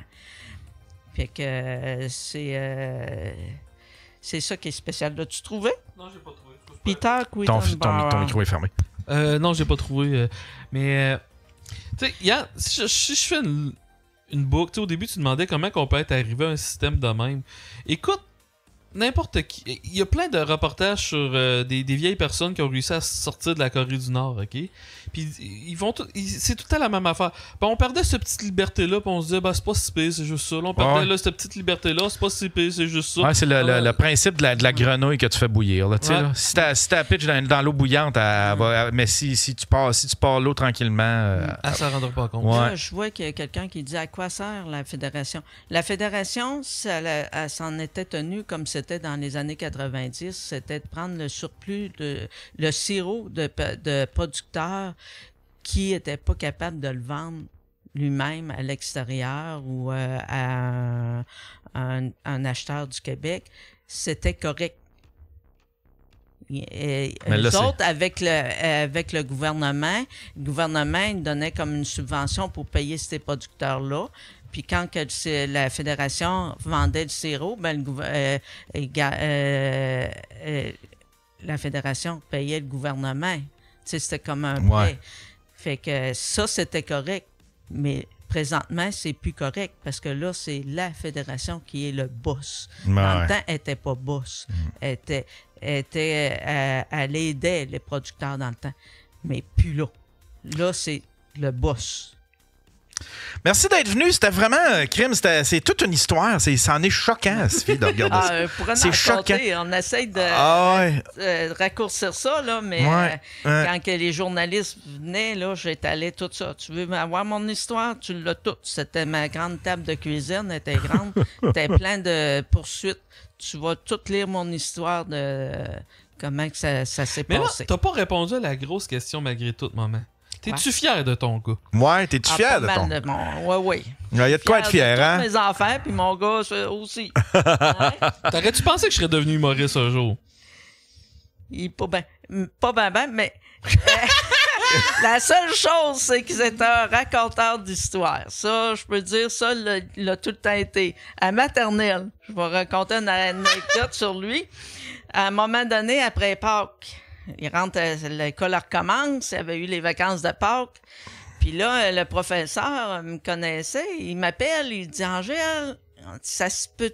Avez-vous été à New York dans le temps de Pâques? » « Non. » Ben, il a dit, c'est parce que j'avais des doutes que ce soit vrai, mais il dit de la façon que Pierre-Luc l'a raconté, c'était assez vrai.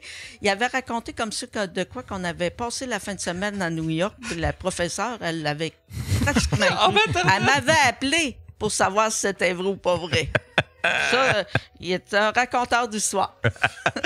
C'était le fun de vous avoir. Merci beaucoup, Colin. Allez suivre ça. Allez voir ça sur Netflix. Dirty Money. Dirty Money. C'est, l'épisode s'appelle comment? Il s'appelle... Maple Syrup Heist. Maple Syrup Heist. Merci beaucoup, Angèle, d'avoir été là. Merci, mon ami Faf. Puis nous autres, on se revoit, je ne sais pas quand, probablement... Quand tu veux. Ouais, on va peut-être... Là, j'ai rien de prévu. J'ai pas d'autres épisodes de prévus après les fêtes, mais sûrement qu'on va se faire quelque chose de plus il va falloir clandestin. célébrer ma tournée qui arrête pas de sold out, fafhumoriste.com. Fafhumoriste, mesdames et messieurs. Allez tout de suite acheter vos billets. Là, ça se vend comme des petits pains chauds, cette affaire-là. Merci beaucoup, tout le monde, d'avoir été là. Merci. Bye. Bye.